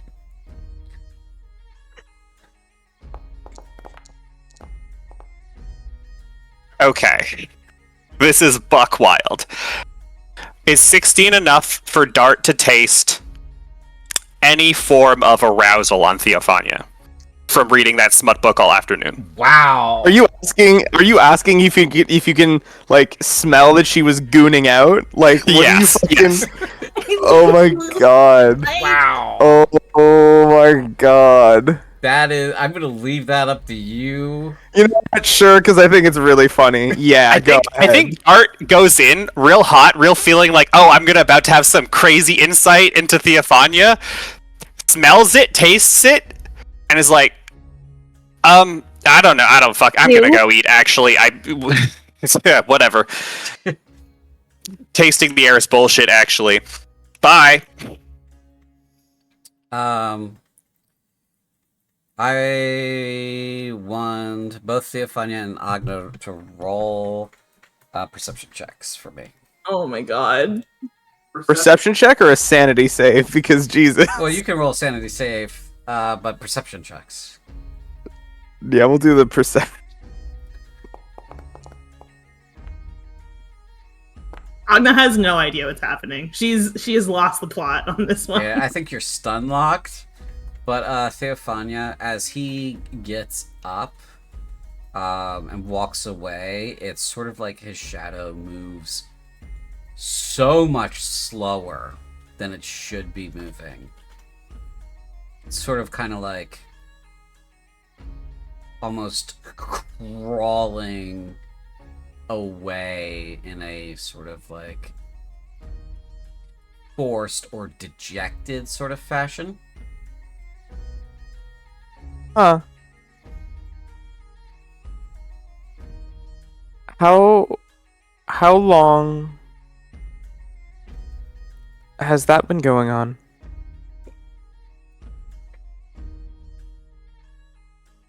No. Dart's over there. Agna? Getting dinner, so. Oh, it's Agna? Oh, you're talking to me? Yes. What do you mean? The fucking shadow. The shadow. The shadow. And she kind of peers to look at how far away Dart is, and she goes as quietly as she can. I'm not really supposed to say. But if I were to say something, I would say that boy has some of the worst guilt I have ever seen.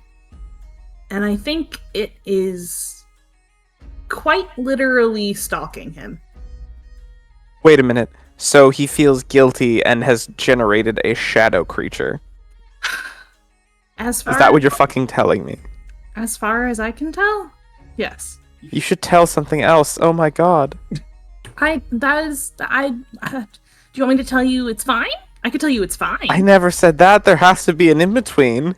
There's not. Have you looked outside? There's no in between.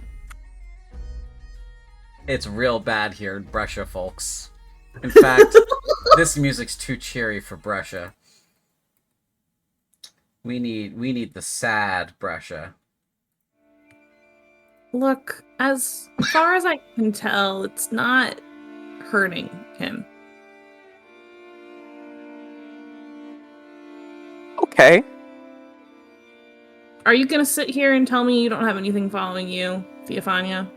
Is that where we're at? Why? How many handwritten notes would you like? Look, I'm just calling a spade a spade. Why are you, of all people, saying the word spade so fucking loudly? That's my issue. That's my problem. Why are you saying it so fucking loudly? Nobody is listening to us over here. Were you an only child? Well, no, but I didn't. No. No. I haven't seen my siblings in a long time. Do you remember the last time you did? I was, I don't know, 10? Well, that's a little dark.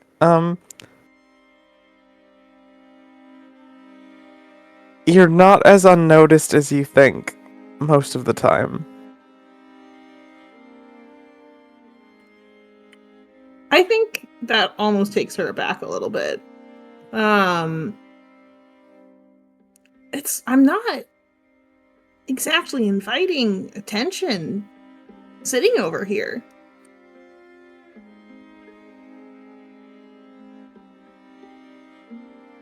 I had a few siblings. Quite a few.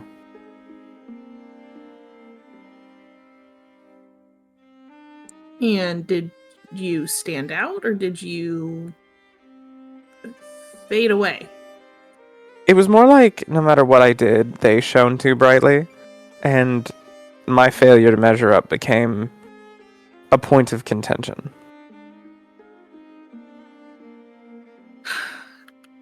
I'm sorry to hear that, but I don't see exactly. Whenever I thought that no one was paying attention and it was okay to just, let something drop, just say something, that would be the worst time to do it, and I would always get caught out for it.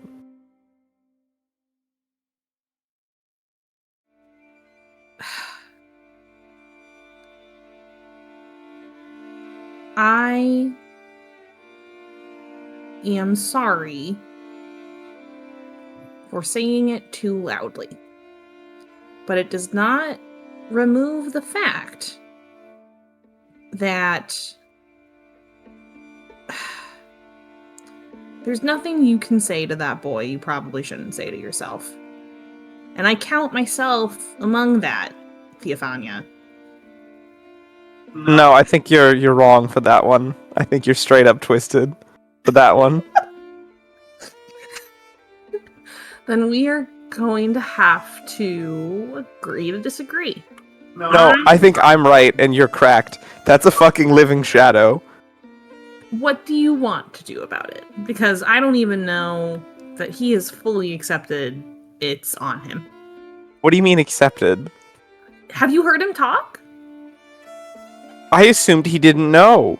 I think he knows and chooses to not notice it.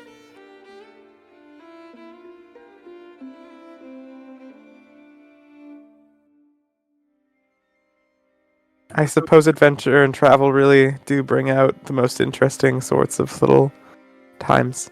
Look, I'm not saying don't pay attention to it, but I am saying that for right now, it seems harmless.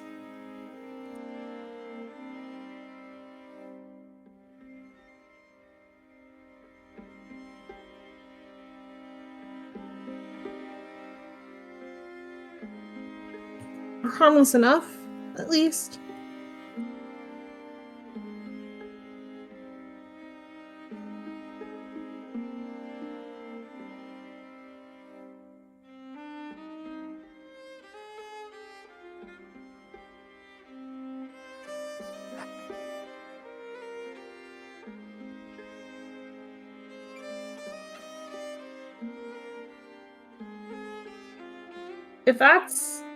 If Theophania's not gonna answer her, I think Agnes sighs and starts to stand up. And she says, I hope you have a good rest of your night, Theophania. No, wait. You can't not say anything to me for 3 minutes and then just expect me to stay here. I'm not good at fucking talking. I made a joke and his shadow came to life. Not funny or amusing in the same way, like Crimson. And I don't have that go-getter spirit that Dart does. I'm not knowledgeable and ominous like Nin, and I'm not Spindleshanks. then just be Theophania. All right, let's talk about something that you actually might know something about. Oh my god. Yeah, okay, sure. Yeah, let's talk. Yeah, what do you How do you feel about circles? How do I feel about circles? Yes. It's a shape. Great. Do you have something to write on? To draw on? I can, sure. Mhm. She'll pull out another blank page of a book. And Theophania is going to draw the weird revolving lament configuration hell map on it. Okay. You do so. What do you make of that? As Theophania shows that to you, you need to make a sanity saving throw, Agna. yeah, of course I do.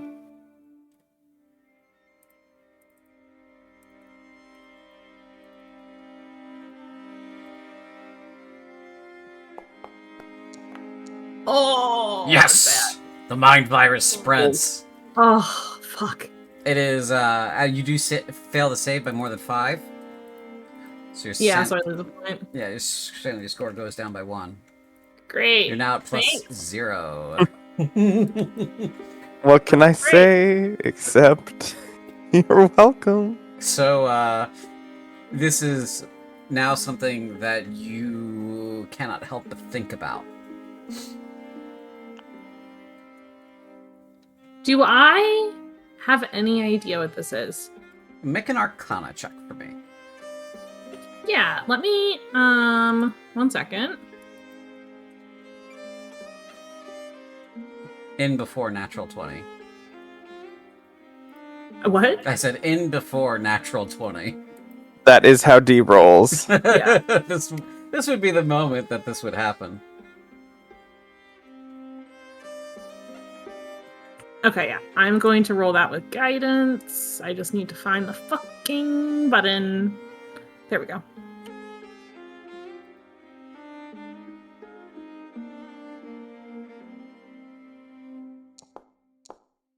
Oh my god, I'm rolling like dog shit today. Would you like Did we switch? Would you like to use your feature? Yeah, I think I do actually. Oh, let me look at that actually. Wait 1 second.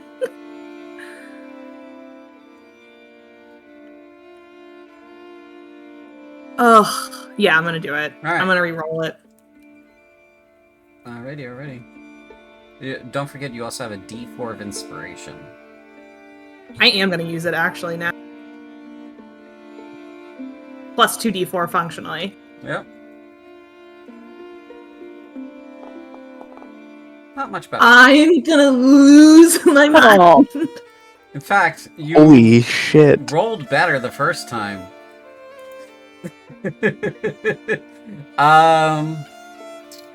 This Would a +1 change the result? a +1 would give her a slightly better result. Yes. I think it's I think- probably worth it. I would agree. Okay. I'll use the +1 to get a 15. All right, +1 used. So with this +1, this takes you to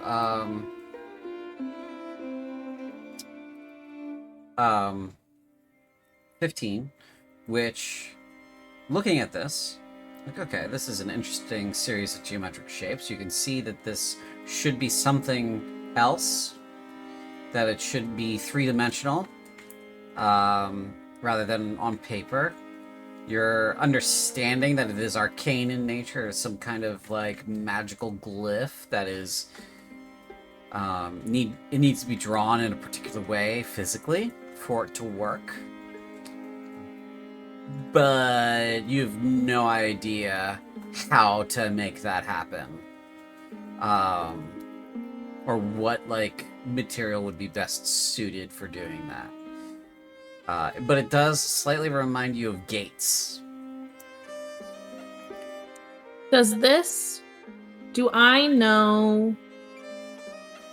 I guess I wouldn't know. Agna looks it over. Pal, are you in? Or sorry, Apostate, are you in mute? I can hear the reverb. Okay, thank you. I guess Agna kind of looks over that. And very slowly kind of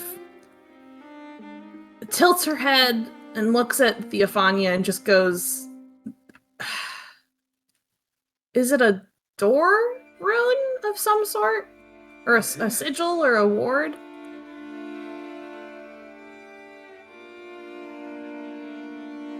It is a door. Okay. Where did you find this? I didn't find it so much as it was passed along.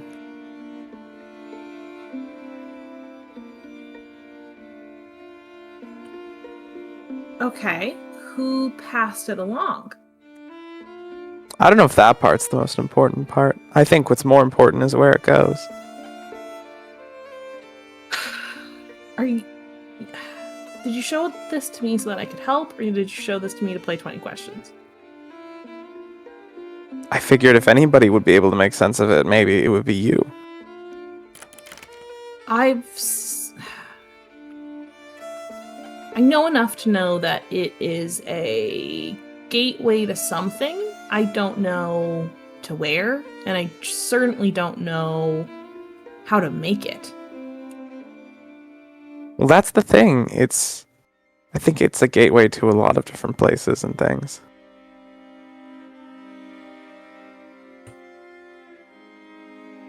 Are you ever less cryptic?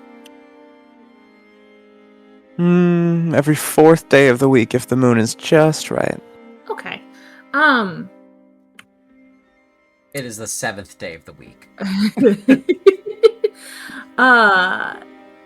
I can keep looking at it, but unless you tell me more about where it's from or what you're hoping to do with it, I don't know why you would give me this, because now it's just itching in my brain. Which tells me it's probably something pretty bad. What harm ever came from opening a door? Battalion Crusade. Oh God. I guess that is the question. Like in response to that question, like Agna would know that, right? What harm ever came in opening a door? With the Italian Crusade and demonic doorways in particular, yeah. Yeah. The Italian Crusade leaps to mind immediately. That you know how that happened. Yeah, because okay. that's in your holy books. That's in it's preordained. It's something that will and did happen exactly the way it was written to happen. Then I think that's exactly what Agnes snaps back, which is like, all of this, all of the invasion came from somebody opening a door that they shouldn't. So when I'm asking you, Theophania, what the source of this is and where you think it's going, I sort of fucking mean it. Or what?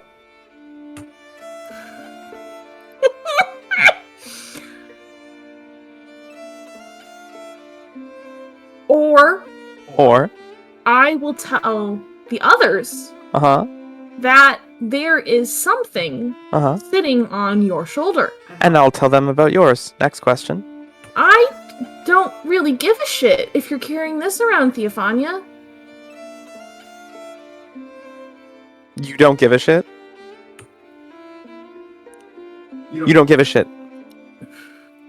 Opening this at the wrong time in the wrong place, you have no idea what it'll do. Exactly, that's why I brought it to you. And I'm telling you, I don't know what it is. I don't know where it'll go or how to open it. All I know is that you have it somehow. Why do you have it?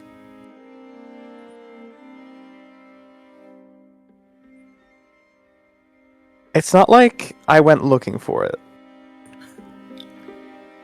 Then where did it find you? She nods over at Spindleshanks. Spindle One to Shanks. the counter. Fuck, damn it. Spindle Shanks. I'm poisoned beyond belief. Okay, Agna. She gestures over at Spindleshanks. Just for the sake of just straight up time, Yeah. because we are at 10 o'clock, I am willing to go for another hour if the rest of the group is. I am. I'm good. Is anybody not good? Can we have a small break? We can have a small break. You guys can go take a break real quick. I do want to say this thing to Agna so that you guys can chew on it for the break. Agna, in your religious texts about the beginning of the Talian Crusade and how it happened, there was a man. Let me see if I can find this. Oh my god. Are you? Oh no. Wait, what?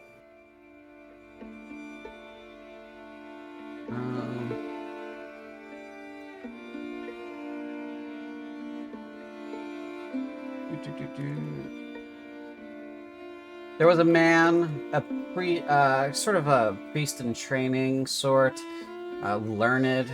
He was Ansai. He was very standoffish with his peers, and he was someone who was ambitious beyond the norms. He didn't care how he got how he got to meet his goals. Didn't care who he had to hurt to get what he wanted. And this was the person that Tal reached out to begin the Talian Crusade. When this happened, it happened at a temple in Ansai, in the west of Ansai, a holy place that is known to your sect, but its name and location is redacted, even from you all. And what its purpose was is also redacted. But what was there was necessary for it to work. And this man accepted a deal, killed the priest who was like his father to him as a sacrifice, and brought Tal over into him, and then continued to make sacrifices until the hole was so big that the legions could just walk right through it. And what is occurring to you in this moment is that this is the same recipe here. Spindleshanks is ambitious. He could potentially do something like this, and he clearly has the keys to do it. Oh no. And with that, we're going to go to break. Yeah. I'll give you guys until 10:15. So about Okay. 6 minutes. So. Cool.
Alright. I hope everybody's back, and I hope everybody's hydrated and dehydrated and hydrated again. So, leaving Agna and Theophania with that thought, specifically Agna with that thought, I am going to have us proceed unto sleepy time. I believe, Dart, you chose to take a watch, yes? Yes. Okay. Do you all stay in the same room? Or do you guys spread out upstairs? We've been sleeping in the same room, so I don't know if it. I don't know that we would spread out. Yes, well, let me... Actually, Yeah. Spindleshanks has been sleeping downstairs. Yes, he has. So, if you're staying downstairs, Spindleshanks, then you will stay downstairs. But let me drop you guys off. Yeah. I'm going to disable this tile because I think it's not working very well. Let me just move it off out of your reach. I'm going to put you guys on the canvas, except for Spindleshanks, because you're downstairs. Nope, nope. Except for Spindleshanks, he's downstairs. Fanya. Dart, Crimson, that's the 5 of you. And here, Muffin is here, taking a big old nap on this rug. And we have Sabria, and she would not have been allowed to sleep in the bed she was in last time. She is in this bed.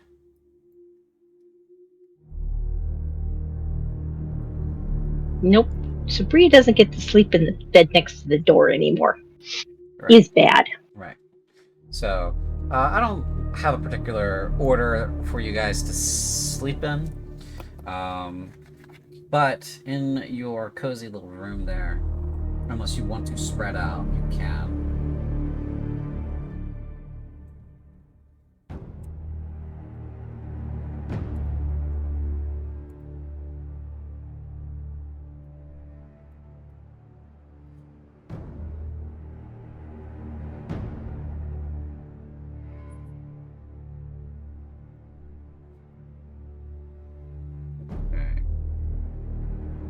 While you guys are figuring that out, Spindleshanks, when you go to sleep, you begin to ruminate chiefly on the vampire that you dissected outside. The teeth, the venom that was numbing, the tongue appendage of sorts. Very interesting biological changes that speak of a powerful metamorphosis. One so much that you think it would kill a person to go through that.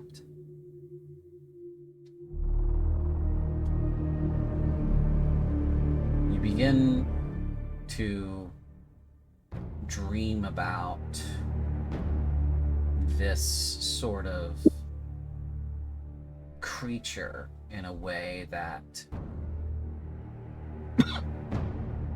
is sort of like pulling it apart. You're walking in your mind, in your dream, down a path that is ever curving slightly to the left. You feel as though you are going downhill. And occasionally you have a effigy of one of these creatures staked to a tree. Their limbs and their flesh torn and parted to see the innards. You stop and you stare, trying to figure it out.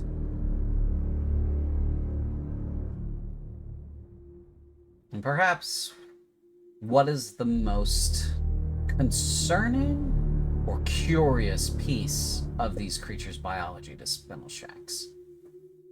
I think at the moment he would most be interested in the numbing effect because you could conceivably use it as anesthesia, among other things. There's, on one of these effigies that you pass by, one of these profanely staked up creatures, there's just a clear drool, meter long, dripping out of the mouth, out of the fangs. These almost like crystal or translucent, sort of silvery fangs. Just tons of the stuff just running out of this thing's mouth. Yeah, the leaking spit everywhere. Yep. Well, if I have control of myself in the dream, he's going to sort of approach and just barely get a little bit on the tip of a finger. You get some of it on the tip of your finger, and it begins to make the edge of your finger go numb.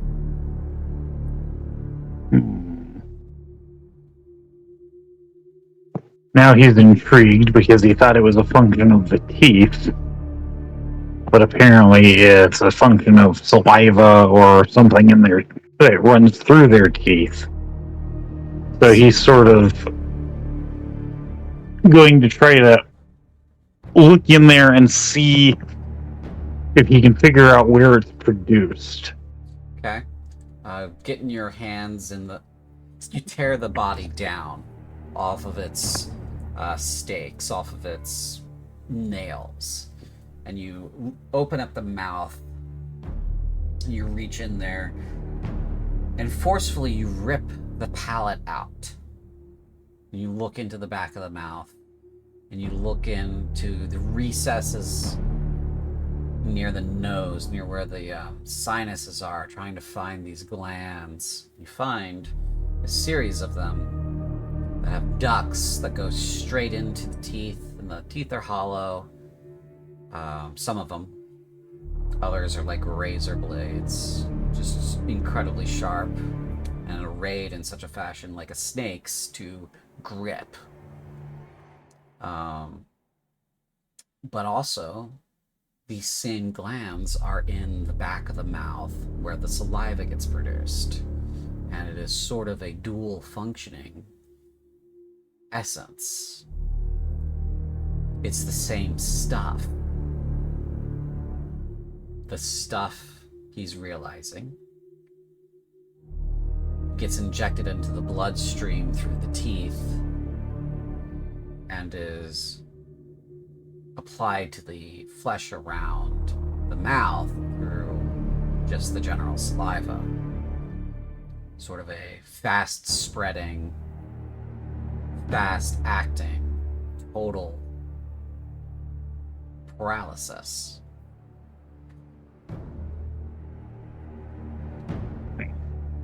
He's also considering whether it might also help thin the blood or cause prevent coagulation. Make a perception check for me.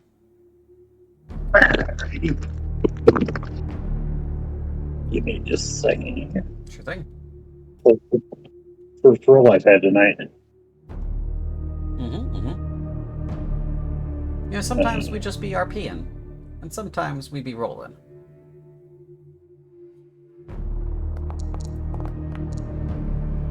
That's not good. 5. Okay. He's thinking about it, and he's ruminating over this. Perhaps it's It helps thin the blood too, so that they can get more when they're doing their drink, or it has an anticoagulant. And he notices late, very late, that he's on his back in the snow on this path, sliding ever so gently down this hill, because his body has gone so completely numb he can't control himself anymore. And it's euphoric. It feels good. He is cataloging the sensations in his brain. And at the same time, your heart feels like it's about to explode out of your chest. It is pumping so fast. I know that feeling. Mm-hmm. Alright, so he's sort of, since he can't control himself, he just keeps sliding, but he's just sort of mentally running through symptoms and effects and, possible conclusions like, heart exploding, or just heart failing, various things like that as he slides down the slope. As you continue to slide down the slopes, you slowly are making your way inward and inward. At the edge of the slope are trees, a wintry forest. But as you leave the road, you find yourself falling into a pit. And this pit continues into the dark, and you're looking down, and it's just circles and circles of ever-winding path that goes down and down forever. He immediately starts trying to memorize them. Okay, make an intelligence check for me.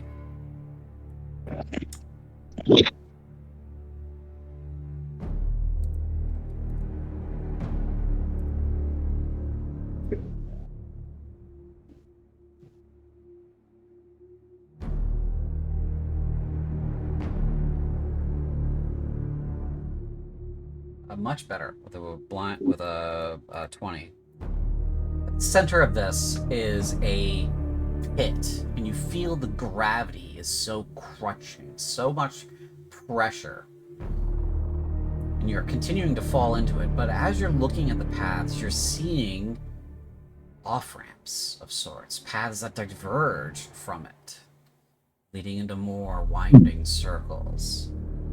Some of these are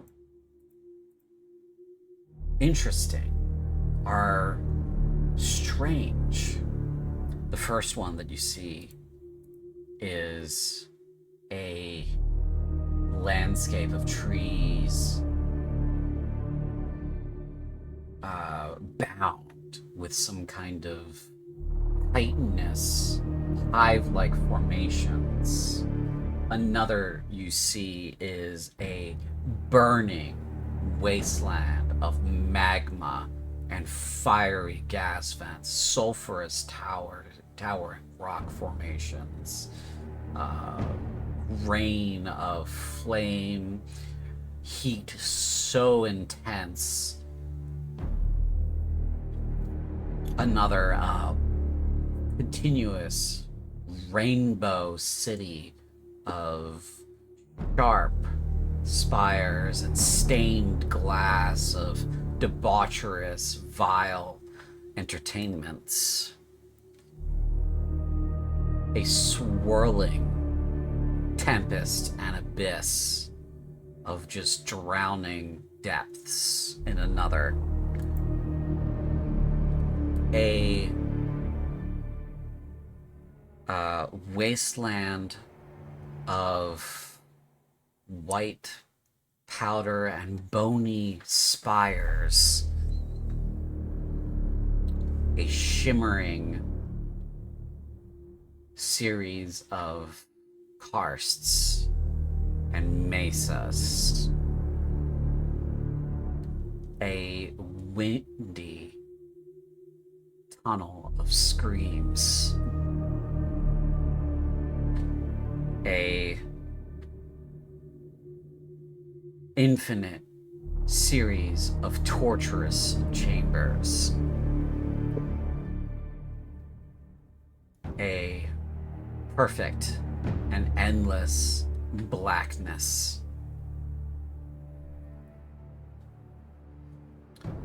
A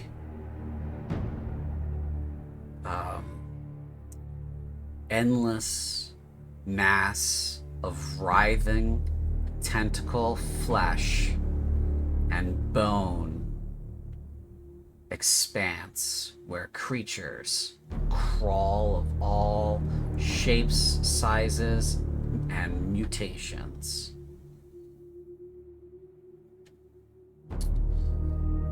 A vast library of untold profane knowledge. He is trying desperately to catalog and remember all of this. These are the ones he remembers at the moment, but he definitely saw others. Many others. And we will leave Spindleshanks there. Let's see. Let's do Nin next. Nin, you go Yes. to sleep, and you are one that has trouble sleeping. As you Yes, thank you so much for that. You're welcome. As Nin begins to dream, she has a dream that isn't particularly sensible. She is in her homeland. The weather is humid and warm, perhaps oppressive compared to Kurunth. The architecture is familiar and homey. The people around all look like her. Everyone seems happy. There's this rhythmic beating in her ears. This rushing sound.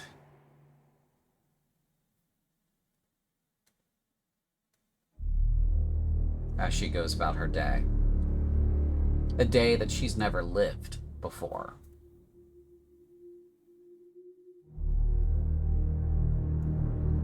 Is the rhythm her heartbeat or something else? As you consider that, it seems to be that her heart is beating at an insane pace. You look down at your arms, and the blood begins to just come out of the pores, and you begin to drip with it.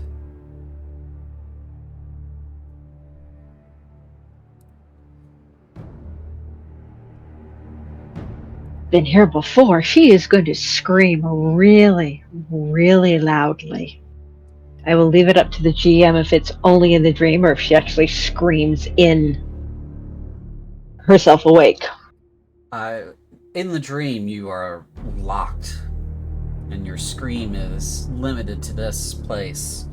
As you do so, you find yourself surrounded by scrumgore and skeletons. You whip about, and your blood splashes on everything about you. This blood splatter is as acid to them, poisoning and degrading them, beginning to melt them.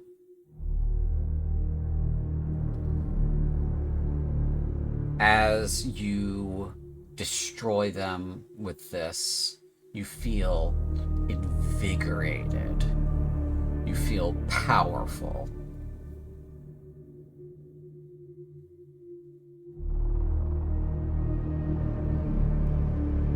Okay.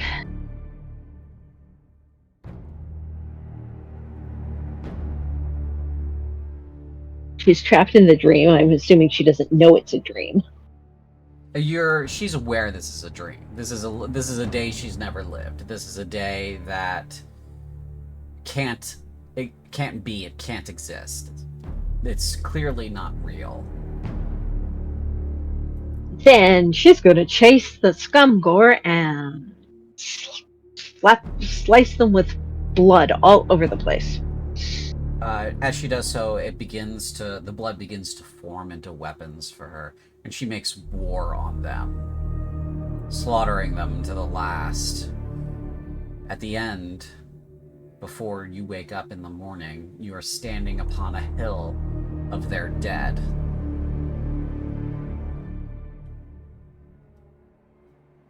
Good. Okay, that's Nins. Let's do Dart. Dart. Eventually you go to sleep. Eventually. As you begin to sleep, the vision that fills your head is that field, rolling fields endlessly.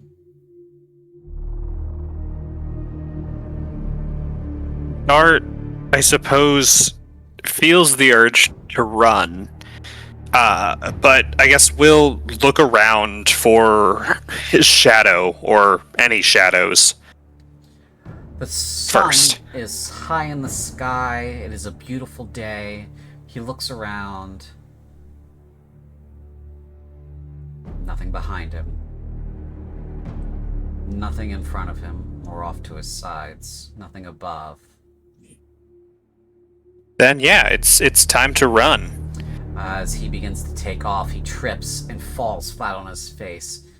Crawling out from under him is the shadow, gripping him by the legs, crawling up his body, until it is sitting on top of him with its hands around his neck.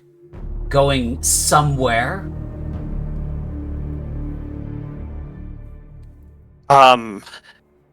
I presume Dart's wearing just normal clothes. Yeah. That he would be wearing while awake.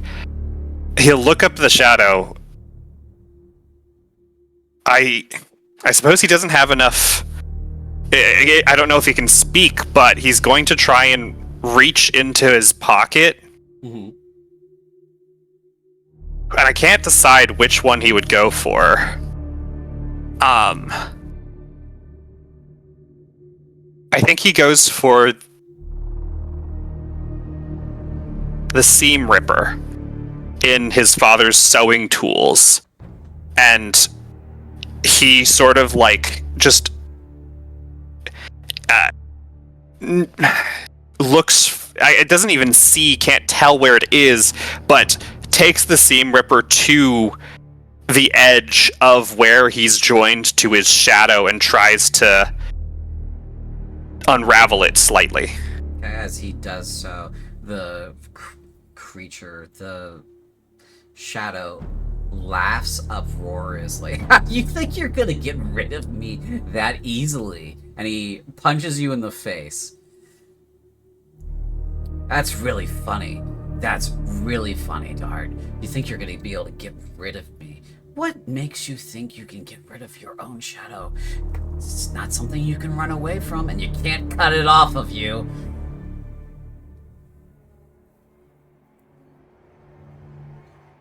Guess not. I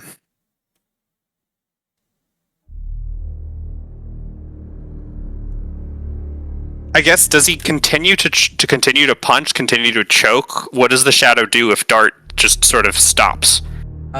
Dart stops. He relaxes, but keeps Dart pinned.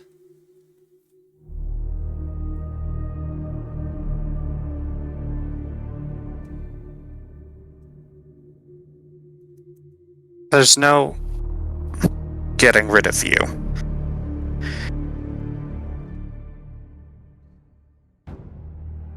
But you are less attached to me than you were before.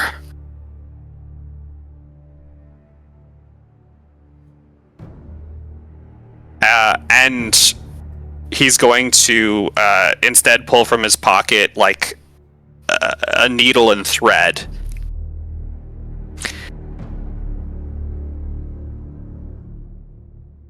Do you want to continue enjoying that freedom?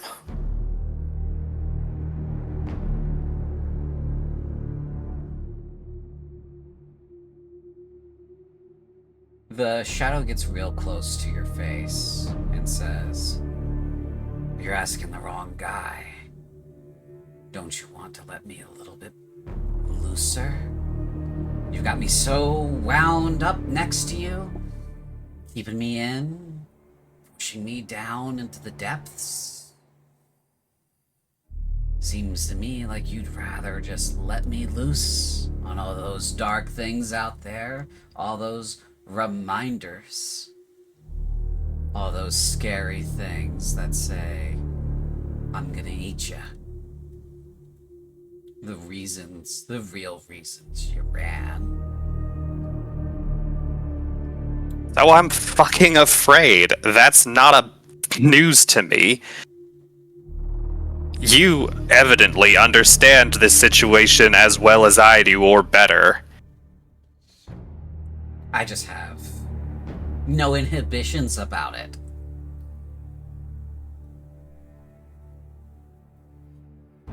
You're a weapon, like everybody else, but you've got a little bit of magic blood in you. You're a little elf, kind of.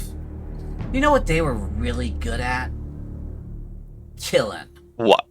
They were really good at killing. You could be really good at killing too. Just gotta embrace it. You're fast. And what needs... I'm good at running.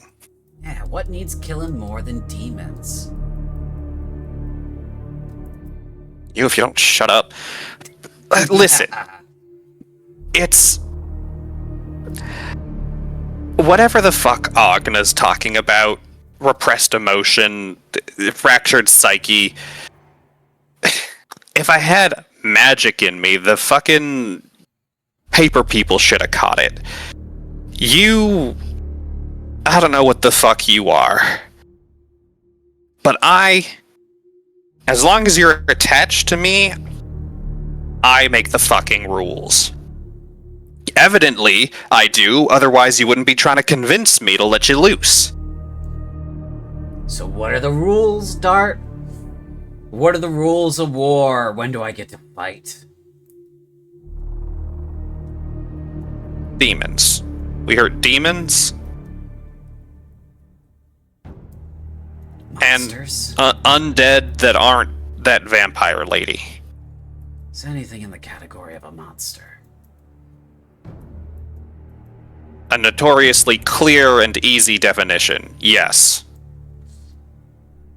The other rule is I can change these rules whenever the fuck I want, or you're getting sewn so tight to me that you can't move a muscle or breathe for the rest of our natural existence. You're just making promises to yourself. And he stands up and reaches his hand down to pick you up. Come on, take it. Dart will take it, but with the hand that's holding the needle to pierce the shadow as he grabs his hand. It says, "Good. You can pull that thread tight or let it as loose as you'd like. I've got a long reach."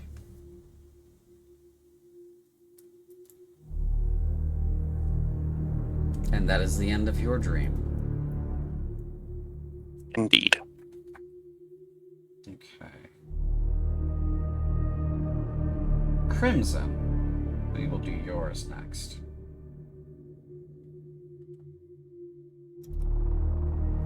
Oh boy. Crimson, you are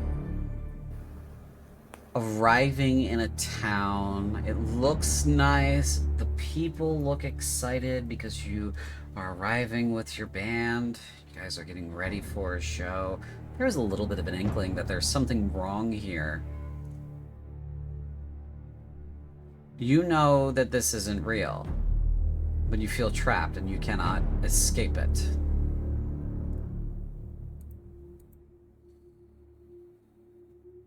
Benedict says to you, "Hey, focus, come on. We got a show in like 20 minutes. We're super late. Come on." A show? Wait, what? Yeah, a show. Come on, we got 20 minutes. Let's go, let's go. Oh, where are we performing? He gestures at a building that kind of appears in front of you. The tavern, obviously. Come on. Where's everybody else? They're coming, and the rest of the group is behind you, getting their instruments off the carriage. Okay. Crimson's gonna look around a little bit. Is there anyone else around? No, it's just faceless village people. Benedict.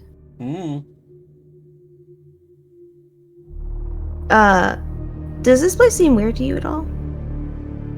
That's just like every other podunk town we pass through. Nothing out of the ordinary here. Their coin's as good as anybody else's. Yeah, I suppose so. Listen, I know you've got nerves about performing in public. It's fine. You're gonna do great, like always. You're gonna not get dead. We're gonna get paid. We're gonna have a bunch of drinks. Pass out. We're gonna do it again tomorrow. Yeah, we'll do it again tomorrow.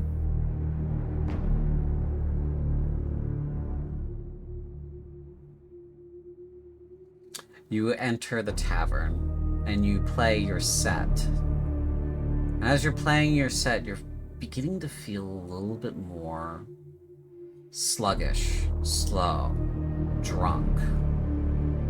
But nobody else seems to notice that this is happening to you.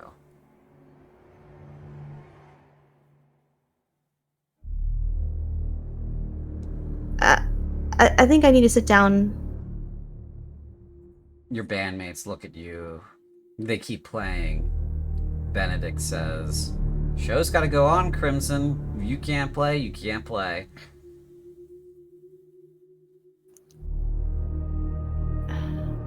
Crimson's going to start. Is she on a stage or is she just in the middle of the room? It's a stage of sorts. You're a little raised up. There's a little bit of a crowd in front of you. Some of them are drinking, some of them are watching. Okay, Crimson's gonna head towards to get off the stage because she's not feeling well. Okay. As she does so, the band keeps playing. You turn around and you look. There's another you up on that stage. What is she doing? Performing better than you do. Oh. Crimson's gonna shake somebody and say, "Is that me?" She says, "No, that's not you. You're a nobody. There's that. You know who that is. You've seen them before. You've seen them 100 times before."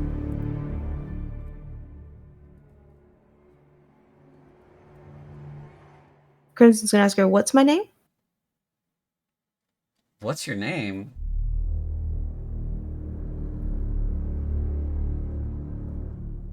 You don't Yeah, have one. You're just nobody. I'm just nobody. No, I think I'm somebody. Crimson's gonna walk over and try and find a cup that no one has. Mm-hmm. And she's gonna throw it at the other Crimson.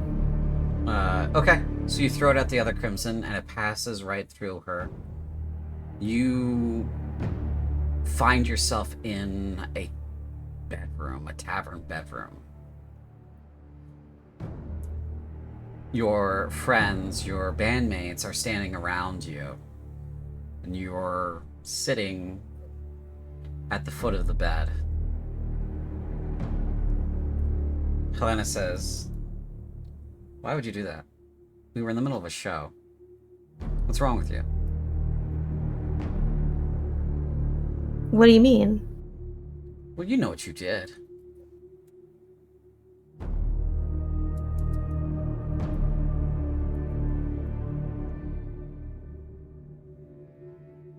What's my name? Your name's Crimson. Don't you know what you did, Crimson? No. They all get closer to you.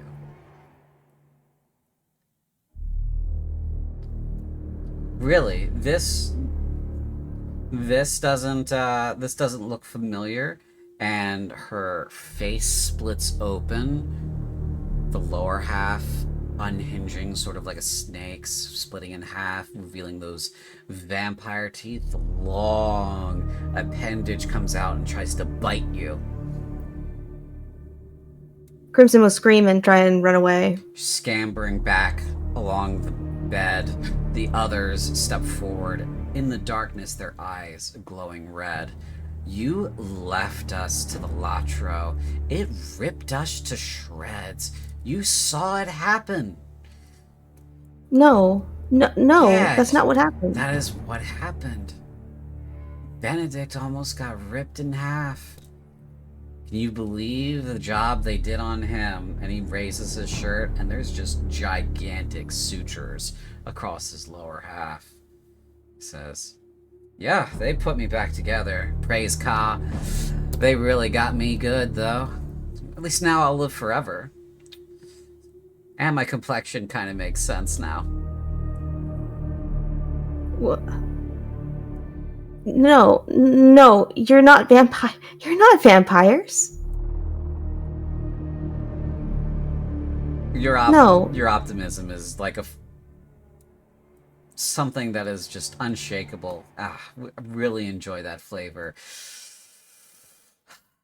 It's gonna be nice. This is gonna be real nice. And they begin to close in on you.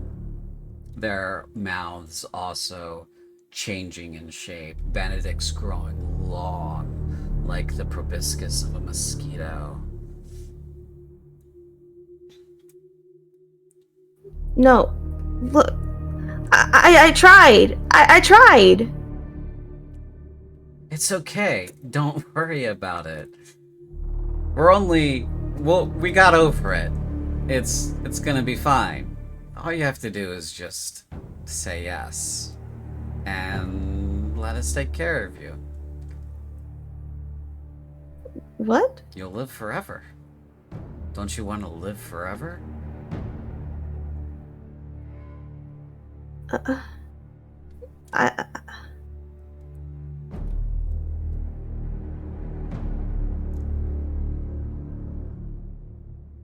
Are you happier?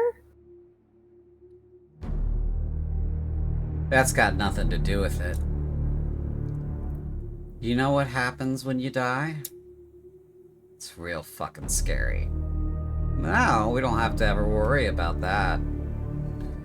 We're bought and paid for.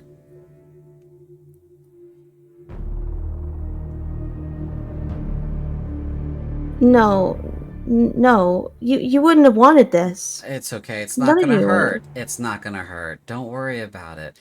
And they begin to close in on you, crawling across the bed, mouths unhinging, splitting, long, biting shapes. One shifting into the mouth of a lamprey, another one becoming, as described before, like the mosquito. It's gonna be okay. Okay, Crimson is going to try to use Mantle of Inspiration. Okay. As you begin to use your magic to overcome this, you wake up from the dream, and it is morning again. And we will shift to Agna. Oh, good. We still got time for you. Yeah. Yeah. Agna, as you dream, you find yourself in the scriptorium where you've worked in your monastery. The cloaked figure is throwing books at some of the others, raging. You've got your head down, trying to work, trying Yeah. to not be seen. Yeah. Unfortunately, you feel the heavy thuds of his steps come across the floor, the wood snapping with the force as he comes towards you. You feel a sudden jolt as his arm sweeps across your desk, knocking the work that you're doing across the room.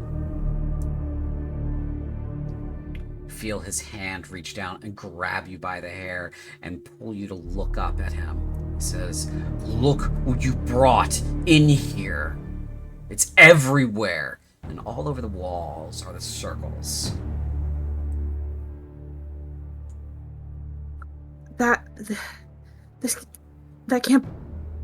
It's in everything. And he picks up a book and shows it to you, and it's all over the contents of the books.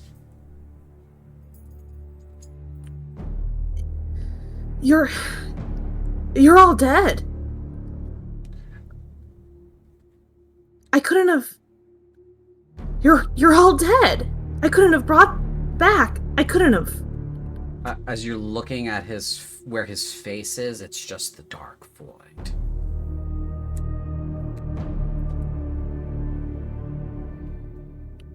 I think Agna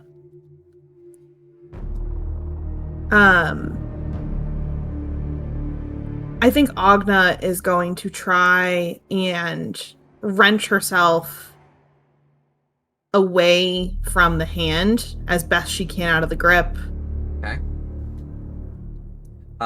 Do a athletics or acrobatics for me. Yeah, which she's shit at, so this is great.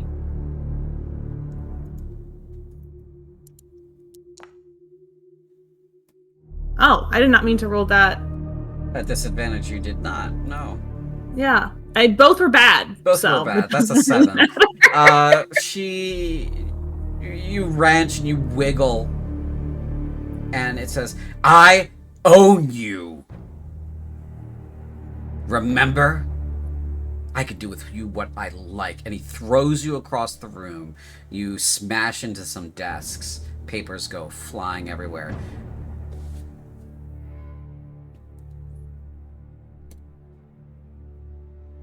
I don't know what you want me to do.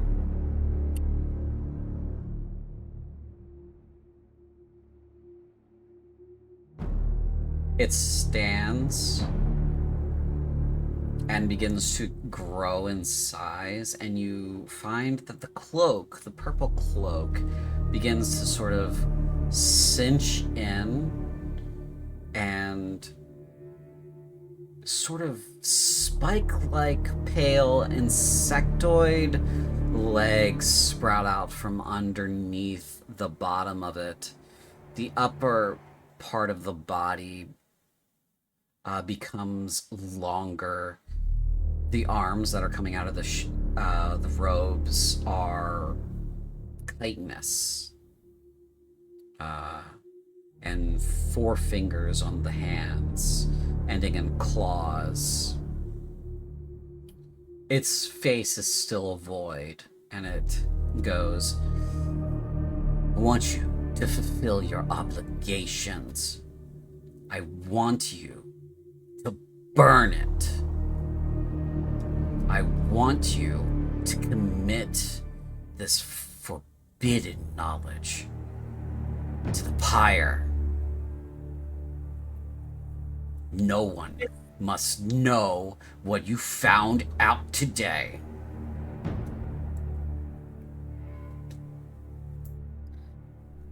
if we don't know what we're dealing with, we are all going to die. He hits you. You think death is the worst thing that can happen to you? You think death is the worst thing that can happen to you? You're already saved, Agna.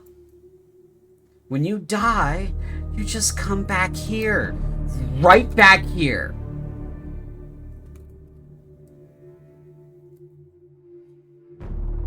You've got nobody else to speak for you. No other being to buy you.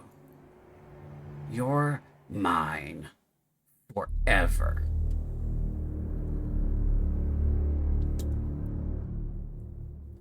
Burn it. And kill everyone who knows about this. And he shows you one of the other books again with the circles in it. Kill them all.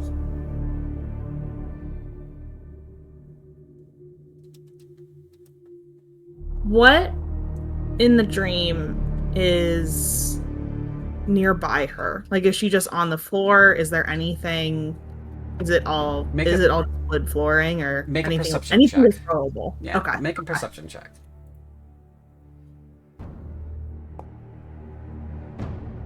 This is not my night. This is not my. I don't know. Ugh. Okay.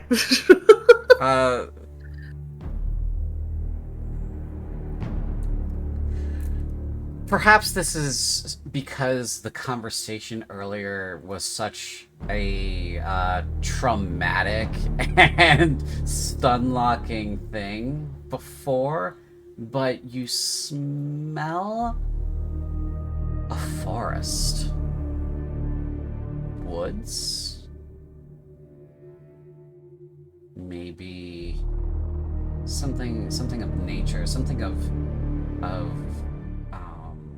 like life, something of nectar and honey, something of pine cones and bubbling brooks. But you're in this place surrounded by the trappings of a dark library. And you're beginning to see this place for what it really is. This isn't the monastery. This isn't the simple wood furniture. This isn't the ink-stained flooring that you were used to. The furniture is made from the bones of the devoted. The books are bound in their flesh. The paper has been rent from other things. Skin, mostly skin, written in blood. Yeah. This is Gravehome. And you're talking to a herald of Anzareb. This creature has been hounding you in your dreams, and you are realizing this now.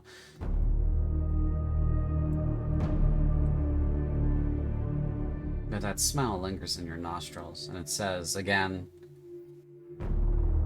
just do it. You don't have a choice. I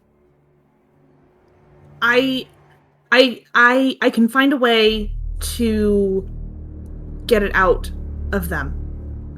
Oh, you're gonna cleanse this from them somehow? I just need time.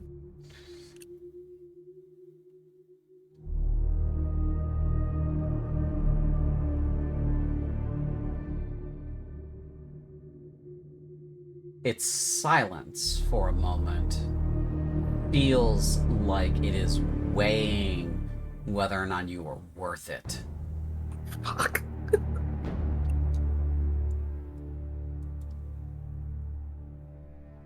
It clacks and skitters a little closer to you, almost to the point where it is almost engulfed you, and it begins to shrink down to peer closer to your face, You feel a hot air smelling of a mixture of just moldy paper and rot. It says, okay. Yeah, I'll give you a chance to wipe this from them. I'll give you a chance, one, and if it doesn't work, I'm gonna use you to make so much paper. So much paper. And we're gonna write so much with your blood. You're gonna be our little inkwell.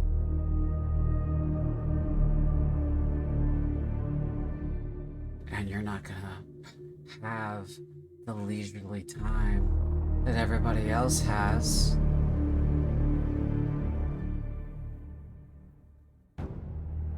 You're going to be less than furniture when we're done with you, if you fail us.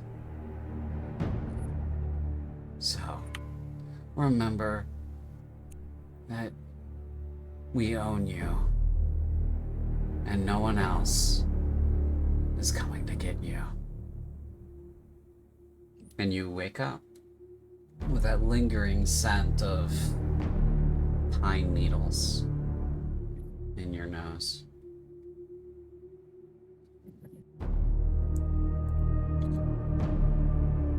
Theophania, Yes. when you go to sleep, you have a wonderful dream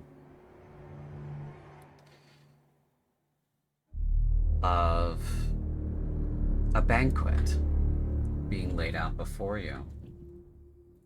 Oh. Across from you, at this short table, is Catroxia. She sits there with her legs crossed, her left hand holding a goblet of wine from a crystal glass, and she says to you, "That was really funny what you did today. I'm proud of you." Thank you. Just so which one, to be clear? Well, you stumbled through it, I have to say, but part of the entertainment of someone who's a little self-deprecating is how they get at it.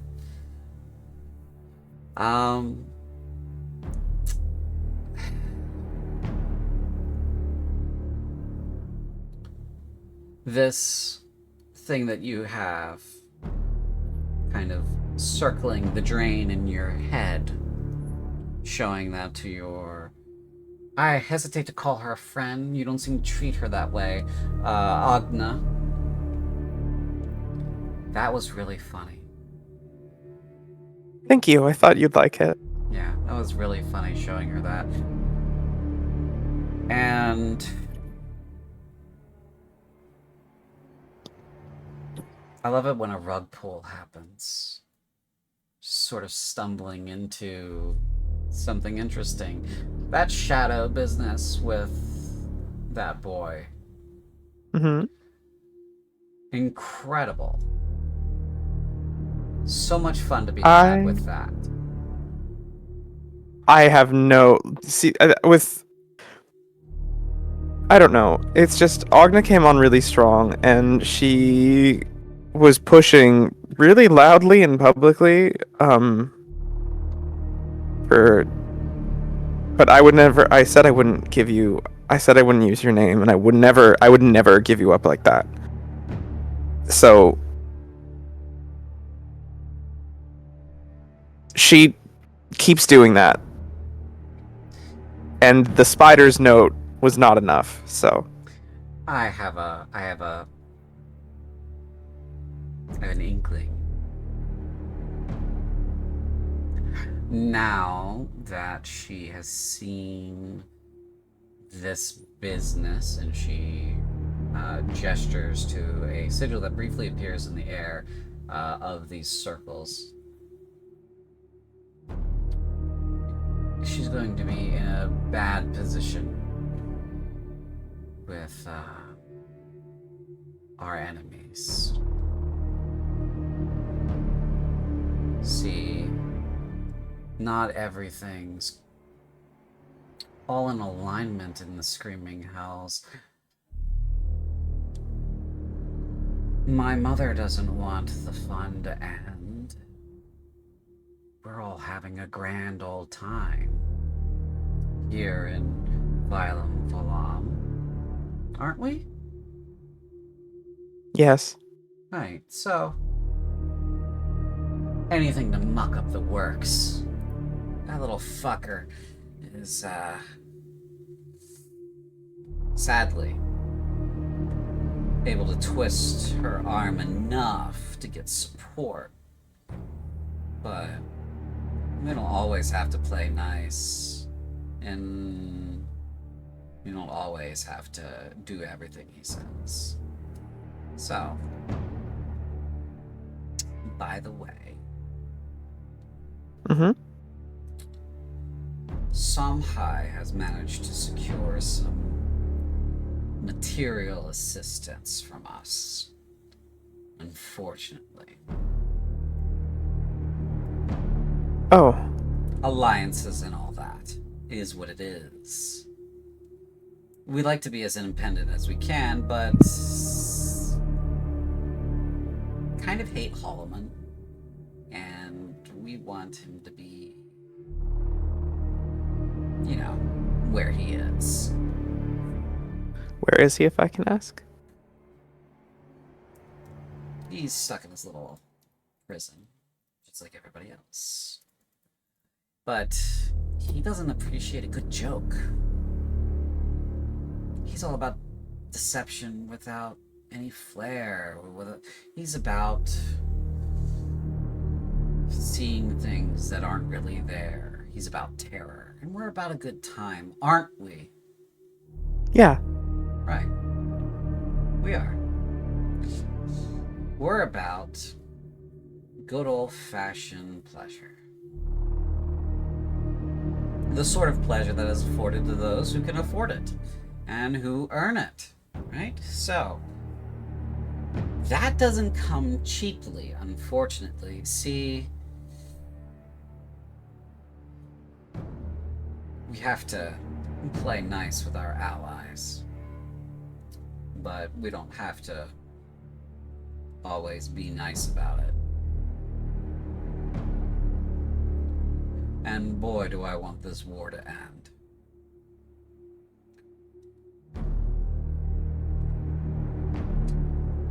So,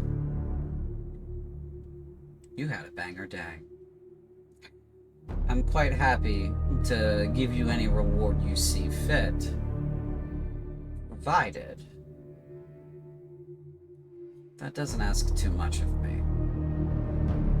Is there anything you're hoping to have in the short term, or would you like a long-term investment?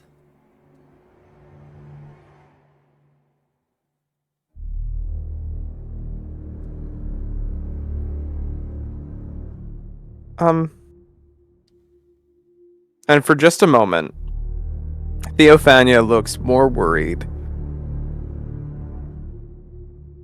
than she has ever looked.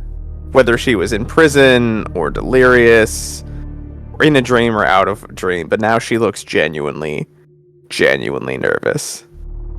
As she swallows hard and says,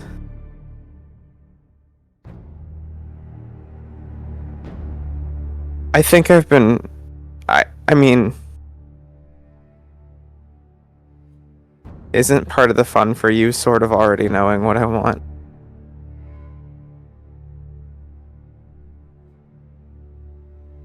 Part of the fun is already knowing what you want, but making you ask anyway. Okay.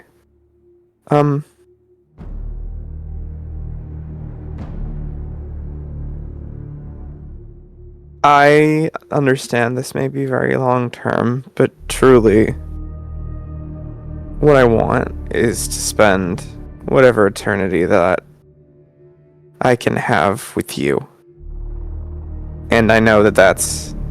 I mean, I'm a little stupid, but I'm not completely stupid. I get it. There's probably way more like me, or there have been, and there will be. But I'd like to hope that I'm at least genuine in that sort of dedication, if that makes sense.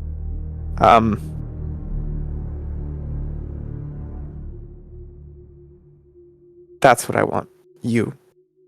And I know, I might be getting too ahead, but I'm willing to work for it.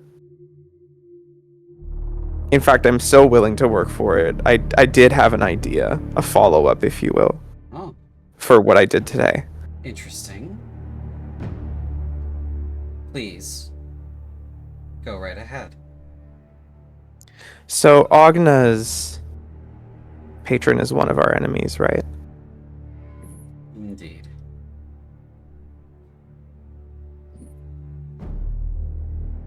What sort of thing is he? He's a little hoarder.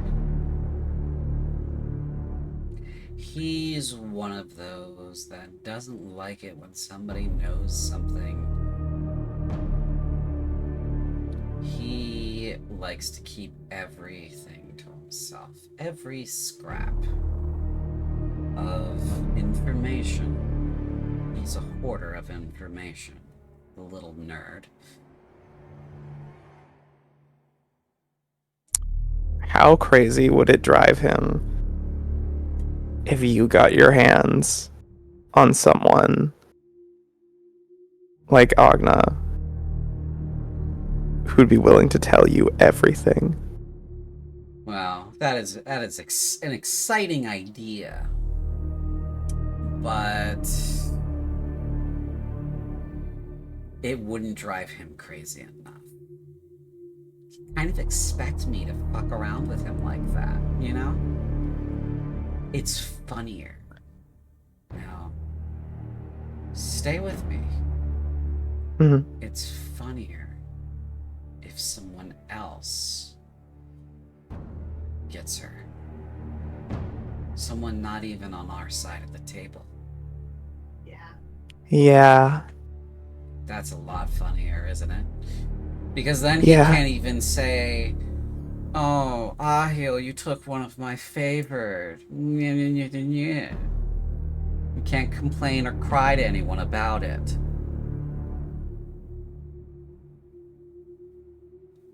Because then she's just out of reach.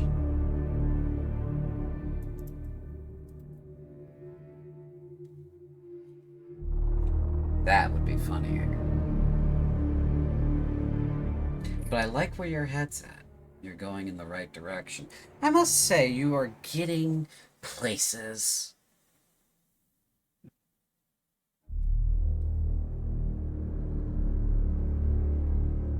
I hope so. Thank you. Yeah. I think an immediate reward is worth it. And she waves her hand, and a glass, just like hers, appears in front of you. It fills itself up with a magenta sort of drink. She gestures. Go ahead. Theophania raises it and cheers to her and drinks immediately. Okay. After you finish downing it, she goes, "Enjoy that for a while. It's going to be wonderful." She goes, "I have places to be, but I'll see you again soon." And she gets up, and you are racked as she leaves with the most intense agony and pleasure that Theophania has ever imagined, and past that. And it is for every hour that she is asleep straight. Sweet. Damn, that's crazy. And then you wake. That will be the end of our session, ladies and gentlemen. We will see you again in October. I will post the schedule at the end of the week, probably before we do Baptized in Blood. So it'll be soon. I don't anticipate any skips in October, so that should be the 8th and the 22nd, but I will post the schedule soon. I know everybody's got to be like, oh, we got to schedule shit and things. But yeah, so soon. But thanks everybody for coming out. Thanks for the follows and such. I appreciate it. If you didn't get to see all the episode, it'll be up on YouTube soon. I am one guy, so it takes me a bit to get things done. That said, I hope you all have a good evening, and I hope everybody had fun. I think we Have a did. good evening. Yeah. Night. Have a good night. Good night. It was excellent. Night.